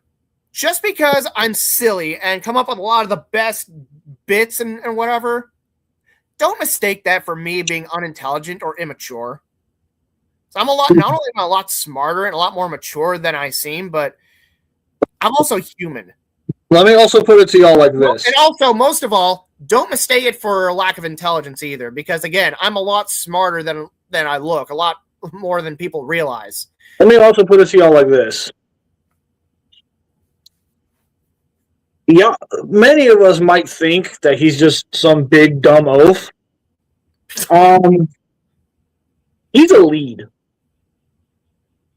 And anybody who is a part of the group and a part of the server knows if someone's a lead, they got that role for a fucking reason.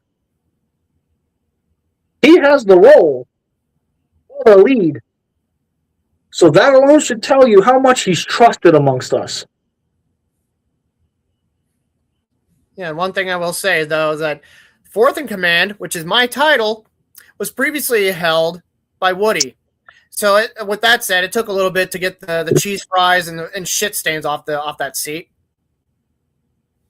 So many late nights. But yeah, nevertheless, with how much he's been disrespected within this entire community. Let me be clear. I've been nice to some of y'all about it. I'm prepared to not be so nice about it now. Because it's been painfully clear that due to a lot of what's been going on with me, I've been slacking a lot. And because of that, a lot of people are starting to think they can get away with shit. So allow me to rein it back in and let y'all know who the fuck is in charge around here. So if I'm telling you knock it the fuck off, you better knock it the fuck off. I made him a lead for a fucking reason. If he ever comes to me saying no one's listening to me, no one's doing what I say when all I'm trying to do is handle the situation properly, if he has to summon me because you're not listening to him, you are going to hope, wish, and fucking pray that you listened to him the first time. Because as soon as you got to deal with me and just me, you're going to be shaking in your boots and genuinely asking yourself why the fuck you put yourself in this position. Because unlike him, who's genuinely going to try as hard as you can to just be nice about it. You get on my bad side under any circumstance, I'm tearing your ass a fucking new one. And I will not stop until you're either crying like a bitch or till you finally concede and admit you were wrong and issue the proper apology. Which also on that note, I'd like to add that despite the fact I'm only somewhere around 5'6", 5'7", trust me, I can get fucking terrifying. In fact, it was only 2 years ago when BC had heard me lose my ever-loving shit once. I don't think he's ever heard me that fucking enraged before. It was like something completely... It wasn't something he did. He did nothing wrong. It was just like something like some kind of life situation going on that like just really... Life situation that was going on, he was stressed and he was scared. And I more than understood it, which is why even though I had every God-given right to tear into his ass that night, I did. Well, oh no, it wasn't. It wasn't at night. This is like literally. I worked for a place that's basically a pyramid. I'm saying that night, I would have yanked you to the side and been like, "Don't you ever fucking speak to any of us like that again." Like, no, I could have just as easily did that. I know you well enough where I knew I didn't need to because I understood what was going on. I understood your frustration and your fear because I've been there. So that's the only reason why you really didn't get the reprimanding. That, let's face it, if it would have been any other circumstances, I'd have lit your ass a fucking blaze. I don't think I know what you're referring to exactly. I'm referring to when I had just quit a door-to-door sales job that was a pyramid scheme, and I literally left. It was like not even noon yet, and I came back home, and I had you and Aladar back when you still among us in a video call. I got back home, and I was like, I just all the like the bullshittery and dumbfuckery that comes with just the kind of toxic positivity that was surrounding me, and it was like how no one in that job was willing to help me out, or they were well aware of my situation. The fact that, my current situation at that time. And I was just so fucking fed up with all the, you're so negative, be positive bullshit they're shoving down my throat. Yeah. And I didn't make a single penny that entire week. I worked for them basically for free. I came home and I went from like just agitation, like similar to what I sound like right now, to just full on screaming and yelling at the top of my fucking lungs. And poor BC and Aladar just sitting here listening to me. And I don't think, like I said, they've never heard me raise my voice like that before until that moment. And so, that's exactly what I was getting at. So yeah, and then, but yeah, like BC, for future reference, if that situation ever comes, ever happens again, trust me. It is never directed at you. It's literally me letting out some pent-up aggression, blowing steam or whatever, it's not aimed at anybody in particular unless the person in question, unless someone is actually the cause of it. It's literally just me being mad at and about the situation, right? Just for exactly. The point I was getting at is under normal circumstances, if you would have been popping off specifically at us, I would have let you finish. But then that same night, I would have cornered you on my own time and been like, how fucking dare you? Yeah. How fucking dare you? But no, I understood your circumstance. I understood what you were feeling. And that's why when you just fucking lost it, I pretty much told everybody in the call, give him a minute. Just let him get it in. So, yeah. He's with us through. Okay, so for one, it takes a lot to get me to that point because it takes a lot. You know, you could compare you and B's as Thor and Ragnarok. So B summoning BC is like Thor summoning and invoking Ragnarok. Damn right. It's like I was like someone's like fucking around and finding out, and I'm trying to deal with them. Like you can't possibly defeat me. I'm like, you know, you're right, but he can. BC just pops up out of nowhere. Not even just pops up. It's just me. But yeah, anyway, what I'm getting at is that while it takes a lot to get me to the point where I'm screaming, cursing, yelling, and just going fucking, verbally speaking, Hulk smash on someone. Yeah, when you get to me at that point, you know you fucked up. And secondly, I worked at a factory where there's this absolute. Is JJ nearby by any chance? Is he asleep? He's currently crying. It's getting late, so we got to wrap this up soon. Okay, I was going to say, okay, so just for the safe side, I'm keeping it G-rated. Okay, so this guy is like practically half my age, like 18 years old, and like twice my height. So he is constantly being an obnoxious dipstick. And like saying crap to me that I've asked him multiple times to stop. And when he finally did it again that one time, I popped off on him. And I terrified him. Like, he literally apologized profusely. He's like, oh, I'm sorry, I was just kidding. I'm like, yeah, I'm sure you were. So for the rest of the time he worked there, he was a complete suck-up to me until he eventually got fired. So yeah, I could scare people twice my height. And could easily break me like a fucking toothpick. So